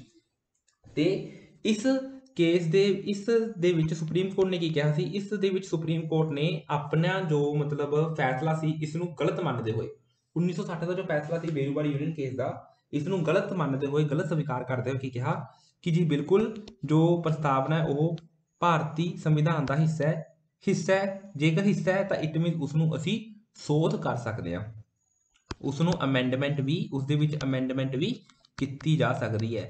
1973 ਚ ਫੈਸਲਾ ਆਇਆ, ਜਸਟ 3 ਸਾਲ ਬਾਅਦ 1976 ਦੇ ਵਿੱਚ 42ਵੀਂ ਸੋਧ ਦੇ ਅਧੀਨ ਸੋਧ ਵੀ ਕਰਤੀ ਭਾਰਤ ਸਰਕਾਰ ਨੇ। ਤਾਂ ਹੁਣ ਜੇ ਇਹਨਾਂ ਨੇ ਇਹ ਜੋ ਪ੍ਰਸ਼ਨ ਉੱਠਦਾ ਕਿ ਯੈਸ ਕਿਸ ਆਧਾਰ ਤੇ ਮੰਨਿਆ, ਉਹਨਾਂ ਨੇ ਨੋ ਮੰਨਿਆ ਸੀ, ਇਹਨਾਂ ਨੇ ਯੈਸ ਕਿਸ ਆਧਾਰ ਤੇ ਮੰਨਿਆ, ਤੇ ਇਹਨਾਂ ਨੇ ਕਿਹਾ ਕਿ ਭਾਰਤ ਦੀ ਸੰਵਿਧਾਨ ਦੀ ਜੋ ਪ੍ਰਸਤਾਵਨਾ ਸੀ, ਜਿਵੇਂ ਭਾਰਤੀ ਸੰਵਿਧਾਨ ਵਿੱਚ ਬਾਕੀ ਭਾਗ ਸ਼ਾਮਿਲ ਕੀਤੇ ਗਏ, ਪ੍ਰਸਤਾਵਨਾ ਨੂੰ ਵੀ ਉਸੇ ਤਰ੍ਹਾਂ ਹੀ ਸ਼ਾਮਿਲ ਕੀਤਾ ਗਿਆ ਸੀ, ਸਭ ਤੋਂ ਮਨਜ਼ੂਰੀ ਲਈ ਗਈ, ਸਭ ਦੇ ਦਸਤਖਤ ਹੋਏ, ਸਾਈਨ ਹੋਏ, ਤਾਂ ਉਵੇਂ ਹੀ ਇਨੈਕਟ ਕੀਤਾ ਗਿਆ ਸੀ ਪ੍ਰਸਤਾਵਨਾ ਨੂੰ ਵੀ, ਇਸ ਲਈ ਇਹ ਜੋ ਹੈ ਸਾਡੇ ਭਾਰਤੀ ਸੰਵਿਧਾਨ ਦਾ ਹਿੱਸਾ ਹੈ। ਹੁਣ ਜੇ ਭਾਰਤੀ ਸੰਵਿਧਾਨ ਦਾ ਹਿੱਸਾ ਹੈ ਤਾਂ ਅਸੀਂ ਇਸ ਨੂੰ ਅਮੈਂਡਮੈਂਟ ਵੀ ਕਰ ਸਕਦੇ ਹਾਂ, ਅਸੀਂ ਇਸ ਨੂੰ ਸੋਧ ਵੀ ਸਕਦੇ ਹਾਂ। ਲੇਕਿਨ ਸੁਪਰੀਮ ਕੋਰਟ ਨੇ ਇੱਕ ਇੱਥੇ ਸ਼ਰਤ ਰੱਖੀ ਕਿ ਤੁਸੀਂ ਇਸ ਨੂੰ ਸੋਧ ਕਰ ਸਕਦੇ ਹੋ, ਲੇਕਿਨ ਤੁਸੀਂ ਭਾਰਤੀ ਸੰਵਿਧਾਨ ਦੇ ਬੇਸਿਕ ਸਟਰਕਚਰ ਦੇ ਵਿੱਚ ਸੋਧ ਨਹੀਂ ਕਰ ਸਕਦੇ। ਮਤਲਬ ਜੇਕਰ ਇੱਕ ਉਦਾਹਰਨ ਦੇ ਤੌਰ ਸਮਝੀਏ ਕਿ ਕੋਈ ਘਰ ਹੈ, ਘਰ ਦੇ ਵਿੱਚ ਤੁਸੀਂ ਮੁਰੰਮਤ ਕਰ ਸਕਦੇ ਹੋ, ਉਸ ਨੂੰ ਹੋਰ ਵਧੀਆ ਬਣਾ ਸਕਦੇ ਹੋ, ਪਰ ਐ ਨਹੀਂ ਕਿ ਤੁਸੀਂ ਉਸਦੀ ਜੋ ਨੀਂਹ ਹੈ, ਉਸਦੀ ਜੋ ਬੇਸਿਕ ਮਤਲਬ ਉਹਦੇ ਕੰਧਾਂ ਹੀ ਤੋੜਨ ਲੱਗ ਜਾਓ, ਇਹ ਚੀਜ਼ ਨਹੀਂ ਹੋਣੀ ਚਾਹੀਦੀ। ਤਾਂ ਸੁਪਰੀਮ ਕੋਰਟ ਨੇ ਵੀ ਕਿਹਾ ਕੇਸ਼ਵਾਨੰਦ ਭਾਰਤੀ ਦੇ ਕੇਸ ਦੇ ਵਿੱਚ ਕਿ ਭਾਰਤ ਪ੍ਰਸਤਾਵਨਾ ਜੋ ਹੈ ਉਹ ਸੰਵਿਧਾਨ ਦਾ ਹਿੱਸਾ ਹੈ, ਜੇਕਰ ਹਿੱਸਾ ਹੈ ਤਾਂ ਉਸਨੂੰ ਸੋਧਿਆ ਜਾ ਸਕਦਾ ਹੈ, ਲੇਕਿਨ ਉਸਦੇ ਮੂਲ ਢਾਂਚੇ ਨੂੰ ਪ੍ਰਭਾਵਿਤ ਕੀਤੇ ਬਿਨਾ, ਉਸਦੇ ਮੂਲ ਢਾਂਚੇ ਨੂੰ ਤੁਸੀਂ ਪ੍ਰਭਾਵਿਤ ਕੀਤੇ ਬਿਨਾ, ਮਤਲਬ ਹੁਣ ਜੋ ਸੋਧ ਕੀਤੀ ਗਈ 1976 ਦੇ ਵਿੱਚ, ਉਸਦੇ ਵਿੱਚ ਜੋ ਪਹਿਲੀ ਜੋ ਪ੍ਰਸਤਾਵਨਾ ਸੀ ਉਸ ਦੇ ਵਿੱਚੋਂ ਕੁਝ ਡਿਲੀਟ ਨਹੀਂ ਕੀਤਾ ਗਿਆ, ਸਗੋਂ ਤਿੰਨ ਨਵੇਂ ਸ਼ਬਦ ਜੋ ਸੀ ਉਹ ਜੋੜੇ ਗਏ, ਤੇ ਉਹ ਨਵੇਂ ਸ਼ਬਦ ਜੋੜੇ ਗਏ ਉਹ ਕੀ ਸੀ, ਉਹ ਇਸ ਨੂੰ, ਉਹ ਸਾਡੇ ਭਾਰਤੀ ਸੰਵਿਧਾਨ ਦੀ ਪ੍ਰਸਤਾਵਨਾ ਨੂੰ, ਸੰਵਿਧਾਨ ਨੂੰ ਇੱਕੋ ਸਟਰੈਂਥ, ਹੋਰ ਸਟਰੈਂਥ ਪ੍ਰੋਵਾਈਡ ਕਰਦੇ ਨੇ, ਤਾਂ ਉਸਦੇ ਵਿੱਚ ਬੇਸਿਕ ਸਟਰਕਚਰ ਨਹੀਂ ਹਿਲਾਇਆ ਗਿਆ। ਹੁਣ ਇੱਥੇ ਕੁਐਸਚਨ, ਫਿਰ ਇੱਥੇ ਸਰਕਾਰ ਨੇ ਪੁੱਛਿਆ ਕਿ ਜੀ ਸਾਨੂੰ ਦੱਸੋ ਕਿ ਬੇਸਿਕ ਸਟਰਕਚਰ ਹੈ ਕਿ ਸੰਵਿਧਾਨ ਦਾ ਕਿਹੜਾ ਭਾਗ ਬੇਸਿਕ ਸਟਰਕਚਰ ਦੇ ਵਿੱਚ ਆਉਂਦਾ ਹੈ, ਤਾਂ ਇੱਥੇ ਸੁਪਰੀਮ ਕੋਰਟ ਨੇ ਕਿਹਾ ਕਿ ਐਵੇਂ ਡਿਸਾਈਡ ਕਰਨਾ ਪੋਸੀਬਲ ਨਹੀਂ ਹੈਗਾ, ਟਾਈਮ ਟੂ ਟਾਈਮ ਜਦੋਂ ਵੀ ਮਤਲਬ ਸੋਧ ਹੋਊਗੀ, ਜਦੋਂ ਵੀ ਕੋਈ ਇਹ ਜਿਹਾ ਮਤਲਬ ਮੁੱਦੇ ਉੱਠਣਗੇ, ਉਦੋਂ ਅਸੀਂ ਡਿਸਾਈਡ ਕਰਾਂਗੇ ਕਿ ਇਹ ਬੇਸਿਕ ਸਟਰਕਚਰ ਹੈ ਜਾਂ ਨਹੀਂ ਹੈ। ਤਾਂ ਸੰਵਿਧਾਨ ਦੇ ਬੇਸਿਕ ਸਟਰਕਚਰ ਦੀ ਗੱਲ ਕਿਸ ਕੇਸ ਦੇ ਵਿੱਚ ਕੀਤੀ ਗਈ, ਕੇਸ਼ਵਾਨੰਦ ਭਾਰਤੀ ਦੇ ਕੇਸ ਦੇ ਵਿੱਚ ਕੀਤੀ ਗਈ, ਤੇ ਇਸ ਨੂੰ ਮੰਨਿਆ ਗਿਆ। ਹੁਣ ਦੂਸਰੀ ਚੀਜ਼, ਬੇਰੂਵਾਰੀ ਯੂਨੀਅਨ ਦੇ ਵਿੱਚ 1960 ਦੇ ਵਿੱਚ ਮਤਲਬ ਅਲੱਗ ਫੈਸਲਾ, 1973 ਦੇ ਵਿੱਚ ਅਲੱਗ ਫੈਸਲਾ, ਇਹ ਕਿਉਂ ਮੰਨਿਆ ਗਿਆ, ਇਹ ਕਿਉਂ ਨਹੀਂ ਮੰਨਿਆ ਗਿਆ? ਤਾਂ ਇੱਕ ਚੀਜ਼ ਯਾਦ ਰੱਖਿਓ, ਇਹ ਜਿੰਨੇ ਵੀ ਕੇਸ ਨੇ ਇਹਨਾਂ ਦੇ ਵਿੱਚੋਂ ਸਭ ਤੋਂ ਵੱਡੀ ਬੈਂਚ ਜੋ ਸੀ ਉਹ ਇਹੀ ਸੀ, ਇਹਨਾਂ ਦੇ ਵਿੱਚ ਸਭ ਤੋਂ ਵੱਡੀ ਬੈਂਚ ਜੋ ਸੀ ਉਹ ਇਹੀ ਸੀ। ਇਸ ਦੇ ਵਿੱਚ 13 ਜੋ ਜੱਜ ਸੀ ਉਹ ਬੈਠੇ ਸੀ, ਇਸ ਦੇ ਵਿੱਚ 13 ਜੱਜਸ ਦੀ ਬੈਂਚ ਸੀ ਇਸ ਦੇ ਵਿੱਚ 13 ਜੱਜ ਬੈਠੇ ਸੀ, ਤੇ ਸਭ ਤੋਂ ਵੱਡੀ ਬੈਂਚ ਸੀ, ਜਦ ਕਿ ਇਸ ਦੇ ਵਿੱਚ ਆਈ ਥਿੰਕ 11 ਜੱਜ ਸੀ ਜਾਂ 9 ਜੱਜ ਸੀਗੇ। ਸੋ ਜਦੋਂ ਕੋਈ ਵੱਡੀ ਬੈਂਚ ਛੋਟੀ ਬੈਂਚ ਤੇ ਉਸਨੂੰ ਉਹ ਕਰਦੀ ਹੈ ਤਾਂ ਉਸਨੂੰ ਕੀ ਹੈ, ਹਟਾਉਣਾ ਪੈਂਦਾ, ਉਸ ਕੇਸ ਨੂੰ ਕੀ ਕੀਤਾ ਜਾਂਦਾ ਹੈਗਾ, ਇੱਕ ਮਤਲਬ ਹਟਾ ਦਿੱਤਾ ਜਾਂਦਾ ਹੈ, ਤੇ ਦੂਸਰਾ ਜੋ ਫੈਸਲਾ ਹੈਗਾ, ਦੂਸਰੇ ਫੈਸਲੇ ਨੂੰ ਸਵੀਕਾਰ ਕਰ ਲਿਆ ਜਾਂਦਾ, ਜੋ ਵੱਡੀ ਬੈਂਚ ਦਾ ਫੈਸਲਾ ਹੁੰਦਾ ਹੈ। ਤਾਂ ਅੱਜ ਤੱਕ ਕੋਈ ਵੀ ਪ੍ਰਸਤਾਵਨਾ ਦੇ ਮਾਮਲੇ ਦੇ ਵਿੱਚ ਬਾਅਦ ਦੇ ਵਿੱਚ ਦੋ ਮਤਲਬ ਹੋਰ ਬੈਠੇ, ਹੋਰ ਕੇਸ ਹੋਏ, SR Bommai case, LIC of India case, ਇਹ ਵੀ ਇਸ ਦੇ ਵਿੱਚ ਵੀ ਪ੍ਰਸਤਾਵਨਾ ਦੀ ਕਿਤੇ ਨਾ ਕਿਤੇ ਗੱਲ ਕੀਤੀ ਗਈ, ਪਰ ਇਹ ਇਸ ਦੇ 9 ਜੱਜ ਸੀ। ਇਸ ਦੇ ਵਿੱਚ ਜੋ ਬੈਂਚ ਸੀ 9 ਜੱਜਾਂ ਦੀ ਬੈਂਚ ਸੀ, ਤੇ ਇਸ ਦੇ ਵਿੱਚ ਸਿਰਫ 2 ਜੱਜਾਂ ਦੀ ਬੈਂਚ ਸੀ। ਠੀਕ ਹੈ, ਸੋ ਇਹਦਾ ਚੇਂਜ ਕਰ ਹੀ ਨਹੀਂ ਸਕਦੇ। ਜੇਕਰ ਚੇਂਜ ਕਰਨਾ ਹੈ, ਜੇਕਰ ਇਸ ਫੈਸਲੇ ਨੂੰ ਚੇਂਜ ਕਰਨਾ ਹੈ ਤਾਂ ਕੀ ਕਰਨਾ ਪਊਗਾ, 13 ਇਸ ਤੋਂ ਵੀ ਵੱਡੀ ਬੈਂਚ ਬਣਾਉਣੀ ਪਊਗੀ। ਇਸ ਚੀਜ਼ ਨੂੰ ਸਮਝਣਾ ਤੁਸੀਂ। ਉਮੀਦ ਹੈ ਕਿ ਤੁਹਾਨੂੰ ਸਮਝ ਆਇਆ। ਸੋ ਇਸ ਦੇ ਵਿੱਚ ਬੇਸਿਕ ਸਟਰਕਚਰ ਦੀ ਗੱਲ ਕਿਸ ਦੇ ਵਿੱਚ ਕੀਤੀ ਗਈ, ਬਹੁਤ ਇੰਪੋਰਟੈਂਟ ਹੈ, ਬਹੁਤ ਕੁਐਸਚਨ ਪੁੱਛੇ ਜਾਂਦੇ ਨੇ। Keshavananda Bharati versus state of Kerala 1973 ਦਾ ਕੇਸ ਹੈ। ਸਭ ਤੋਂ ਵੱਡੀ ਬੈਂਚ ਸੀ, 13 ਜੱਜਸ ਦੀ ਬੈਂਚ ਸੀ। ਕੀ ਮੰਨਿਆ ਇਹਨਾਂ ਨੇ, ਕਿਹਾ ਕਿ ਹਾਂ ਹਿੱਸਾ ਹੈ ਪ੍ਰਸਤਾਵਨਾ ਭਾਰਤੀ ਸੰਵਿਧਾਨ ਦਾ, ਤੇ ਇਸ ਨੂੰ ਅਮੈਂਡਮੈਂਟ ਕੀਤੀ ਜਾ ਸਕਦੀ ਹੈ, ਇਸ ਦੇ ਵਿੱਚ ਅਮੈਂਡਮੈਂਟ ਕੀਤੀ ਜਾ ਸਕਦੀ ਹੈ, ਲੇਕਿਨ ਬੇਸਿਕ ਸਟਰਕਚਰ ਨੂੰ ਹਿਲਾਏ ਤੋਂ ਬਿਨਾ। ਐਵੇਂ ਨਹੀਂ ਕਿ ਉਸ ਦੇ ਵਿੱਚ ਭਾਰਤੀ ਸੰਵਿਧਾਨ ਦੇ ਵਿੱਚ ਪ੍ਰਸਤਾਵਨਾ ਦੇ ਵਿੱਚ ਸ਼ਬਦ ਹੈ ਡੈਮੋਕ੍ਰੇਸੀ। ਤੁਸੀਂ ਕਰੋ ਕਿ ਯਾਰ ਡੈਮੋਕ੍ਰੇਸੀ ਦੇਖਣ 'ਚ ਵਧੀਆ ਨਹੀਂ ਲੱਗ ਰਿਹਾ, ਐਂ ਕਰੋ ਇਹਨੂੰ ਹਟਾ ਦਿਓ, ਆਹ 2 ਨਵੇਂ ਸ਼ਬਦ ਹਟਾਓ, 2 ਨਵੇਂ ਸ਼ਬਦ ਅਸੀਂ ਕਰ ਦਿਆਂਗੇ, ਅਸੀਂ ਵਿੱਚ ਐਡ ਕਰ ਦਿੰਦੇ ਹਾਂ। ਸੋ ਉਸ ਦੇ ਬੇਸਿਕ ਸਟਰਕਚਰ ਨਾਲ ਛੇੜਛਾੜ ਕੀਤੀ ਜਾਊਗੀ। ਸੋ ਇਸ ਚੀਜ਼ ਨੂੰ ਯਾਦ ਰੱਖਣਾ ਹੈਗਾ ਤੁਸੀਂ, ਇਹ ਇੰਪੋਰਟੈਂਟ ਹੈ। ਅੱਗੇ ਚੱਲਦੇ ਹਾਂ। ਪ੍ਰਸਤਾਵਨਾ ਦਾ ਮਹੱਤਵ ਕੀ ਹੈ, ਇੰਪੋਰਟੈਂਸ ਕੀ ਹੈ, ਕਿ ਇਹ ਪ੍ਰਸਤਾਵਨਾ ਕਿਉਂ ਰੱਖੀ ਗਈ। ਇਹ ਜੇ ਨਾ ਹੁੰਦੀ ਫਿਰ ਵੀ ਮਤਲਬ ਡੈਮੋਕ੍ਰੇਸੀ ਦੀ ਗੱਲ ਹੈ, ਪ੍ਰਭੂਸੱਤਾ ਸੰਪੰਨ ਦੀ ਗੱਲ ਹੈ, ਧਰਮ ਨਿਰਪੱਖਤਾ ਦੀ ਗੱਲ ਹੈ, ਲੋਕਾਂ ਦੇ ਅਧਿਕਾਰਾਂ ਦੀ ਗੱਲ ਹੈ, ਉਹ ਵੈਸੇ ਵੀ ਤਾਂ ਫੰਡਾਮੈਂਟਲ ਰਾਈਟਸ ਦੇ ਵਿੱਚ ਜੋ ਹੈਗੇ ਨੇਗੇ, ਕੀਤੇ ਗਏ ਨੇ, ਨਾਗਰਿਕਾਂ ਦੇ ਜੋ ਅਧਿਕਾਰ ਨੇ, ਸਾਨੂੰ ਜੋ ਅਧਿਕਾਰ ਦਿੱਤੇ ਗਏ ਨੇ, ਉਹਨਾਂ ਵਿੱਚ ਗੱਲ ਹੈ। ਤਾਂ ਪ੍ਰਸਤਾਵਨਾ ਦੇ ਵਿੱਚ ਪ੍ਰਸਤਾਵਨਾ ਰੱਖਣ ਦਾ ਕੀ ਫਾਇਦਾ, ਕੀ ਮਹੱਤਵ, ਤਾਂ ਉਸ ਨੂੰ ਦੇਖਾਂਗੇ। ਸੋ ਪ੍ਰਸਤਾਵਨਾ ਸਭ ਤੋਂ ਵੱਡਾ ਮਹੱਤਵ ਕੀ ਹੈ, ਇੰਟਰਪ੍ਰੀਟੇਸ਼ਨ ਕਰਨ ਦੇ ਵਿੱਚ, ਵਿਆਖਿਆ ਕਰਨ ਦੇ ਵਿੱਚ। ਜੇਕਰ ਮਤਲਬ ਸਾਡੇ ਭਾਰਤੀ ਸੰਵਿਧਾਨ ਦੇ ਜੋ ਸੰਵਿਧਾਨ ਨਿਰਮਾਤਾ ਸੀ, ਉਹ ਤੁਸੀਂ ਸੋਚ ਕੇ ਦੇਖੋ ਕਿ ਉਹਨਾਂ ਦਾ IQ ਲੈਵਲ ਕਿੰਨਾ ਜ਼ਿਆਦਾ ਹਾਈ ਸੀ। ਉਹਨਾਂ ਨੇ ਪ੍ਰਸਤਾਵਨਾ ਇਸ ਲਈ ਰੱਖੀ, ਇਸ ਦਾ ਮਹੱਤਵ ਇਸ ਲਈ ਹੈ, ਇਸ ਲਈ ਐਡ ਕੀਤੀ ਕਿ ਜੇਕਰ ਕੱਲ ਨੂੰ ਇਨ ਫਿਊਚਰ ਕਦੇ ਵੀ ਦੋ ਪੱਖਾਂ ਦੇ ਵਿੱਚ ਇੱਕ ਟਕਰਾਅ ਪੈਦਾ ਹੁੰਦਾ ਹੈ, ਤਾਂ ਉੱਥੇ ਪ੍ਰਸਤਾਵਨਾ ਨੂੰ ਦੇਖਿਆ ਜਾਂਦਾ ਹੈ। ਤਾਂ ਉੱਥੇ ਸੁਪਰੀਮ ਕੋਰਟ ਕਿਸ ਨੂੰ ਦੇਖਦੀ ਹੈ, ਪ੍ਰਸਤਾਵਨਾ ਨੂੰ ਦੇਖਦੀ ਹੈ, ਤੇ ਪ੍ਰਸਤਾਵਨਾ ਦੇ ਆਧਾਰ ਤੇ ਇੰਟਰਪ੍ਰੇਟ ਕਰਦੀ ਹੈ। ਪ੍ਰਸਤਾਵਨਾ ਦੇ ਆਧਾਰ ਤੇ ਕੀ ਹੈ, ਵਿਆਖਿਆ ਕਰਦੀ ਹੈਗੀ। ਦੂਸਰੀ ਚੀਜ਼, ਇਨਫੋਰਸੀਏਬਲ ਐਂਡ ਜਸਟੀਏਬਲ। ਸੋ ਪ੍ਰਸਤਾਵਨਾ ਕੀ ਹੈ, ਪ੍ਰਸਤਾਵਨਾ ਇਨਫੋਰਸੀਏਬਲ ਤੇ ਜਸਟੀਸੀਏਬਲ ਨਹੀਂ ਹੈਗੀ। ਪ੍ਰਸਤਾਵਨਾ ਜੋ ਹੈ ਉਹ ਇਨਫੋਰਸੀਏਬਲ ਤੇ ਜਸਟੀਸੀਏਬਲ ਨਹੀਂ ਹੈਗੀ। ਇਸ ਦਾ ਮਤਲਬ ਕੀ ਹੈ ਕਿ ਤੁਸੀਂ ਪ੍ਰਸਤਾਵਨਾ ਦੇ ਆਧਾਰ ਤੇ ਸੁਪਰੀਮ ਕੋਰਟ ਜਾਂ ਹਾਈ ਕੋਰਟ ਦੇ ਵਿੱਚ ਨਹੀਂ ਜਾ ਸਕਦੇ। ਤੁਸੀਂ ਪ੍ਰਸਤਾਵਨਾ ਦੇ ਆਧਾਰ ਤੇ ਸੁਪਰੀਮ ਕੋਰਟ ਜਾਂ ਹਾਈ ਕੋਰਟ ਦੇ ਵਿੱਚ ਨਹੀਂ ਜਾ ਸਕਦੇ ਕਿ ਤੁਸੀਂ ਸੁਪਰੀਮ ਕੋਰਟ ਦੇ ਵਿੱਚ ਆ ਕੇ ਕਹੋ ਕਿ ਪ੍ਰਸਤਾਵਨਾ 'ਚ ਇਹ ਲਿਖਿਆ ਹੈ ਤਾਂ ਮੈਨੂੰ ਤਾਂ ਇਹ ਮੇਰਾ ਹੱਕ ਚਾਹੀਦਾ ਹੈ। ਗਲਤ। ਇਹ ਇਨਫੋਰਸੀਏਬਲ ਤੇ ਜਸਟੀਸੀਏਬਲ ਨਹੀਂ ਹੈਗੀ। ਤੁਸੀਂ ਸੁਪਰੀਮ ਕੋਰਟ ਦੇ ਵਿੱਚ ਕਿਸੇ ਦੇ ਆਧਾਰ ਤੁਸੀਂ ਆਪਣੇ ਜੋ ਤੁਹਾਨੂੰ ਅਧਿਕਾਰ ਦਿੱਤੇ ਗਏ ਨੇ, ਜੋ ਤੁਹਾਨੂੰ ਰਾਈਟਸ ਦਿੱਤੇ ਗਏ ਨੇ, ਉਹਨਾਂ ਦੇ ਬੇਸ ਤੇ ਤੁਸੀਂ ਕੀ ਕਰ ਸਕਦੇ ਹੋ, ਸੁਪਰੀਮ ਕੋਰਟ 'ਚ ਜਾ ਸਕਦੇ ਹੋ। ਜੇ ਤੁਹਾਡੇ ਕਿਤੇ ਨਾ ਕਿਤੇ ਅਧਿਕਾਰਾਂ ਦੀ ਉਲੰਘਣਾ ਹੋ ਰਹੀ ਹੈ, ਕੋਈ ਤੁਹਾਡੇ ਅਧਿਕਾਰਾਂ ਦੀ ਉਲੰਘਣਾ ਕਰ ਰਿਹਾ ਹੈ, ਤਾਂ ਉਹਨਾਂ ਦੇ ਆਧਾਰ ਤੇ ਤੁਸੀਂ ਸੁਪਰੀਮ ਕੋਰਟ ਤੇ ਜਾ ਸਕਦੇ ਹੋ, ਪਰ ਪ੍ਰਸਤਾਵਨਾ ਦੇ ਆਧਾਰ ਤੇ ਨਹੀਂ ਜਾ ਸਕਦੇ। ਇਸ ਚੀਜ਼ ਨੂੰ ਯਾਦ ਰੱਖਣਾ ਹੈ। ਓਕੇ, ਸੋ ਇਹ ਜੋ ਭਾਰਤੀ ਸੰਵਿਧਾਨ ਦੀ ਪ੍ਰਸਤਾਵਨਾ ਹੈ, ਜੋ ਪ੍ਰੀਐਂਬਲ ਹੈ, ਉਹ ਇਨਫੋਰਸੀਏਬਲ ਤੇ ਜਸਟੀਸੀਏਬਲ ਨਹੀਂ ਹੈਗਾ। ਐਵੇਂ ਹੀ ਇੱਕ ਹੋਰ ਪਾਰਟ ਹੈ ਸਾਡੇ ਸੰਵਿਧਾਨ ਦੇ ਵਿੱਚ, ਉਸ ਦੀ ਗੱਲ ਆਪਾਂ ਅੱਗੇ ਵੀ ਕਰਾਂਗੇ, DPSP, directive principal of state policy. ਨੀਤੀ ਨਿਰਦੇਸ਼ਕ ਸਿਧਾਂਤ ਕਹਿ ਸਕਦੇ ਹਾਂ ਆਪਾਂ, ਰਾਜ ਦੇ ਨੀਤੀ ਨਿਰਦੇਸ਼ਕ ਸਿਧਾਂਤ। ਸੋ ਇਹ ਵੀ ਕੀ ਹੈ, ਇਹ ਵੀ ਇਨਫੋਰਸੀਏਬਲ ਤੇ ਜਸਟੀਸੀਏਬਲ ਨਹੀਂ ਹੈਗੇ। ਇਹ ਜਸਟ ਕੁਝ ਗੱਲਾਂ ਕਹੀਆਂ ਗਈਆਂ ਨੇ ਕਿ ਇਹਨਾਂ ਤਰੀਕਿਆਂ ਨਾਲ ਤੁਸੀਂ ਰਾਜ ਚਲਾ ਸਕਦੇ ਹੋ। ਬਾਕੀ ਹੁਣ ਸਰਕਾਰ ਦੇ ਹੱਥ 'ਚ ਹੈ, ਉਹ ਇਹਨਾਂ ਨੂੰ ਮੰਨੇ ਨਾ ਮੰਨਣ, ਉਹ ਇਹਨਾਂ DPSP ਨੂੰ ਮੰਨਣ ਜਾਂ ਨਾ ਮੰਨਣ। ਲੇਕਿਨ ਸੋ ਇਹ ਵੀ ਕੀ ਹੈ, ਇਨਫੋਰਸੀਏਬਲ ਤੇ ਜਸਟੀਸੀਏਬਲ ਨਹੀਂ ਹੈਗੇ। ਸੋ ਇਨਫੋਰਸੀਏਬਲ ਜਸਟੀਸੀਏਬਲ, ਜਿਵੇਂ ਸਾਡੇ ਅਧਿਕਾਰ ਨੇ, ਫੰਡਾਮੈਂਟਲ ਰਾਈਟਸ ਨੇ, ਉਹ ਇਨਫੋਰਸੀਏਬਲ ਤੇ ਜਸਟੀਸੀਏਬਲ ਨੇ। ਸਾਡੇ ਫੰਡਾਮੈਂਟਲ ਰਾਈਟਸ ਜੋ ਨੇ ਉਹ ਇਨਫੋਰਸੀਏਬਲ ਤੇ ਜਸਟੀਸੀਏਬਲ ਦੋਨੇ ਨੇ, ਇਹਨਾਂ ਨੂੰ ਯਾਦ ਰੱਖਣਾ ਹੈਗਾ। ਸੋ ਅੱਜ ਦੀ ਵੀਡੀਓ ਇਹੀ ਸੀ, ਜਿਸ ਦੇ ਵਿੱਚ ਅਸੀਂ ਭਾਰਤੀ ਸੰਵਿਧਾਨ ਦੀ ਪ੍ਰਸਤਾਵਨਾ ਨੂੰ ਬਹੁਤ ਡਿਟੇਲ ਦੇ ਵਿੱਚ ਅਸੀਂ ਸਮਝਿਆ। ਉਮੀਦ ਕਰਦਾ ਤੁਹਾਨੂੰ ਸਭ ਨੂੰ ਸਮਝ ਆਇਆ ਹੋਊਗਾ। ਤੇ ਜੇਕਰ ਤੁਹਾਨੂੰ ਸਮਝ ਆਇਆ, ਵੀਡੀਓ ਵਧੀਆ ਲੱਗੀ, ਤਾਂ ਇਸ ਨੂੰ ਲਾਈਕ ਕਰੋ, ਸ਼ੇਅਰ ਕਰੋ, ਤੇ ਮੇਰੇ ਚੈਨਲ ਨੂੰ ਸਬਸਕ੍ਰਾਈਬ ਕਰੋ। ਆਪਣੇ ਹੋਰ ਸਾਥੀਆਂ ਨਾਲ ਵੀ ਸ਼ੇਅਰ ਕਰੋ, ਤਾਂ ਜੋ ਮੈਨੂੰ ਮੋਟੀਵੇਸ਼ਨ ਮਿਲੇ, ਮੈਂ ਅੱਗੇ ਵੀ ਪੂਰਾ ਇਸ ਸੰਵਿਧਾਨ ਨੂੰ ਅਸੀਂ ਕਵਰ ਕਰੀਏ। ਕਿਉਂਕਿ ਮੇਰਾ ਮੰਨਣਾ ਕੀ ਹੈ ਕਿ ਸਾਨੂੰ ਹਰ ਇੱਕ ਵਿਅਕਤੀ ਨੂੰ, ਹਰ ਇੱਕ ਬੱਚੇ ਨੂੰ ਭਾਰਤੀ ਸੰਵਿਧਾਨ ਦੇ ਬਾਰੇ, ਆਪਣੇ ਅਧਿਕਾਰਾਂ ਬਾਰੇ, ਸੰਵਿਧਾਨ ਬਾਰੇ ਪਤਾ ਹੋਣਾ ਚਾਹੀਦਾ ਹੈ ਤੇ ਇਸ ਨੂੰ ਇੱਕ ਅਲੱਗ ਵਿਸ਼ੇ ਦੇ ਤੌਰ ਤੇ ਕੀ ਹੈ ਲਾਗੂ ਕੀਤਾ ਜਾਣਾ ਚਾਹੀਦਾ ਹੈ, ਜਿਸ ਦੇ ਵਿੱਚ ਸਿਰਫ ਸੰਵਿਧਾਨ ਨੂੰ ਪੜ੍ਹਾਇਆ ਜਾਵੇ। ਸੋ ਉਮੀਦ ਕਰਦਾ ਕਿ ਤੁਹਾਨੂੰ ਸਭ ਨੂੰ ਪਸੰਦ ਆਇਆ ਹੈ, ਸਾਨੂੰ ਸਮਝ ਆਇਆ। ਤੇ ਛੋਟੇ ਬੱਚਿਆਂ ਨਾਲ 6ਵੀਂ 7ਵੀਂ 8ਵੀਂ ਉਹਨਾਂ ਦੇ ਲਈ ਵੀ ਹੈ, ਛੋਟੇ ਬੱਚਿਆਂ ਨਾਲ ਸਾਂਝਾ ਕਰੋ, ਗ੍ਰੈਜੂਏਸ਼ਨ ਦੇ ਤੁਹਾਡੇ ਨਾਲ ਸਾਥੀ ਨੇ ਉਹਨਾਂ ਨਾਲ ਸਾਂਝਾ ਕਰੋ, ਖੁਦ ਦੇਖੋ, ਆਪਦੇ ਨੋਟਸ ਬਣਾਓ। ਇਸ ਤੋਂ ਬਾਹਰ ਜਿਸ ਤੱਕ ਮੈਂ ਕਿ 99% ਜੋ ਟੋਪ ਪ੍ਰਸਤਾਵਨਾ ਨਾਲ ਰਿਲੇਟਡ ਜੋ ਵੀ ਮਟੀਰੀਅਲ ਸੀ, ਜੋ ਵੀ ਪ੍ਰਸ਼ਨ ਸੀ, ਉਹ ਮੈਂ ਕਵਰ ਕੀਤੇ ਨੇ। ਜੇਕਰ ਤੁਸੀਂ ਚਾਹੁੰਦੇ ਹੋ ਕਿ ਪ੍ਰਸਤਾਵਨਾ ਨਾਲ ਜੁੜੇ ਹੋਏ ਕੇਸਾਂ ਤੇ ਵੀ ਆਪਾਂ ਚਰਚਾ ਕਰੀਏ ਤਾਂ ਕਮੈਂਟ ਸੈਕਸ਼ਨ ਦੇ ਵਿੱਚ ਆਪਣੀ ਰਾਏ ਦੱਸੋ ਤੇ ਤੁਹਾਨੂੰ ਇਹ ਵੀਡੀਓ ਕਿਸ ਤਰ੍ਹਾਂ ਦੀ ਲੱਗੀ, ਤੁਸੀਂ ਹੋਰ ਅੱਗੇ ਕਿਸ ਟੌਪਿਕ ਤੇ ਸਿੱਖਣਾ ਚਾਹੁੰਦੇ ਹੋ ਉਹਨਾਂ ਦੇ ਬਾਰੇ ਕਮੈਂਟ ਸੈਕਸ਼ਨ ਵਿੱਚ ਦੱਸੋ। ਥੈਂਕ ਯੂ ਸੋ ਮਚ, ਮਿਲਦੇ ਹਾਂ ਅਗਲੀ ਵੀਡੀਓ ਦੇ ਵਿੱਚ।